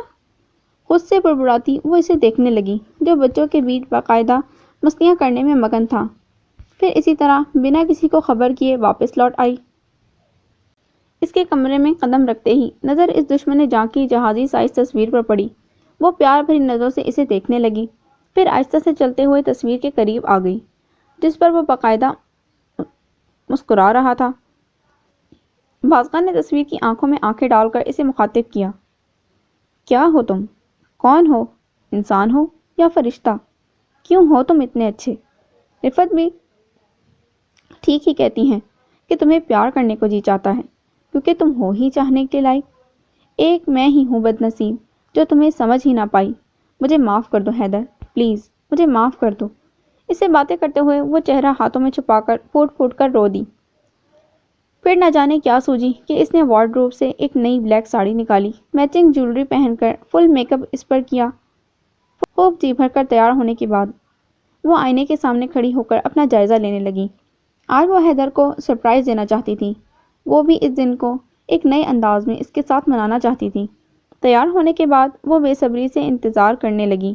دوپہر سے شام اور شام سے رات ہو گئی، وہ نہیں آیا۔ تنگ آ کر وہ اپنی ڈائری لے کر بیٹھ گئی۔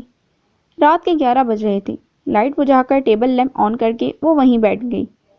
چودھری حیدر گیلانی، میرا پہلا پیار، میری زندگی ہے۔ وہ بالکل ایک بند کتاب کی طرح ہے جس کے ہر صفحے کو الٹنے پر ایک نیا راز کھل کر سامنے آتا ہے، ایک نئی انوکھی لیکن حسین سچائی پتہ چلتی ہے۔ وہ فرشتہ صرف انسان میرے دل کا مکین ہے۔ ہاں، میں اعتراف کرتی ہوں، مجھے تم سے محبت ہے حیدر۔ ہاں، مجھے تم سے محبت ہے۔ تحریر لکھنے کے بعد وہ پڑھ رہی تھی جب دروازے کی نوب گھومی۔ وہ اندر داخل ہوا، اسے دیکھ کر کھڑی ہو گئی۔ وہ لڑکھڑاتا ہوا چل کر پلنگ پر گر گیا تھا۔ بازگاہ ایک دم گھبرائی۔ پانی، وہ بمشکل بول پایا تو اس نے فوراً آگے بڑھ کر سائڈ ٹیبل پر رکھے جگ سے گلاس بھرا، پھر کندھے سے تھام کر اسے اٹھاتے ہوئے گلاس لبوں سے لگا دیا۔ اسے لٹانے کے بعد وہ اٹھنے ہی والی تھی جب حیدر نے اس کا ہاتھ پکڑ کر اسے اپنے قریب کر لیا۔ اپنی نشیلے و مخمور آنکھوں سے وہ اس کا چہرہ پڑھ رہا تھا جہاں ایک ناراضگی رقم تھی۔ اس کے کھلے بال حیدر کے سینے پر گرے تھے۔ تم کتنی حسین ہو بازگاہ، میں نے غلط کیا تمہارے ساتھ، پر مجھے معاف کر دو۔ میں پاگل ہو گیا تھا تمہیں دیکھ کر۔ میں ادھورا ہوں بازگاہ، بہت بکھر گیا ہوں، مجھے سمیٹ لو پلیز، مکمل کر دو۔ دکھ میں چور لہجے سے بمشکل ٹوٹے ہوئے الفاظ ادا کرتا وہ اعتراف کر گیا۔ اس کے کہے گئے الفاظ طمانینت بن کر بازگاہ کے دل میں اتر گئے۔ ساری ناراضگی اس کے چند الفاظ سے دور ہو گئی، رہی سہی غلط فہمی بھی دور ہو گئی تھی۔ پھر کیوں نہ وہ اس شخص کی پیشکش قبول کرتی جسے وہ ٹوٹ کر چاہتی تھی۔ اس کی سانسوں کی تپش بازگاہ کے چہرے کو گرما رہی تھی۔ وہ اس کے بے حد قریب تھی، پھر اس کی باہوں کے گھیرے میں مقید وہ خود سپردگی کے عالم میں پگھلتی چلی گئی۔ The end. امید کرتی ہوں کہ یہ ناول آپ کو پسند آیا ہوگا۔ اگر آپ لوگوں کو میری یہ کاوش پسند آئی ہو تو پلیز میرے چینل کو سبسکرائب کریں، اس ویڈیو کو لائک کریں اور زیادہ سے زیادہ شیئر کریں۔ ملتے ہیں ایک نیو ناول کے ساتھ۔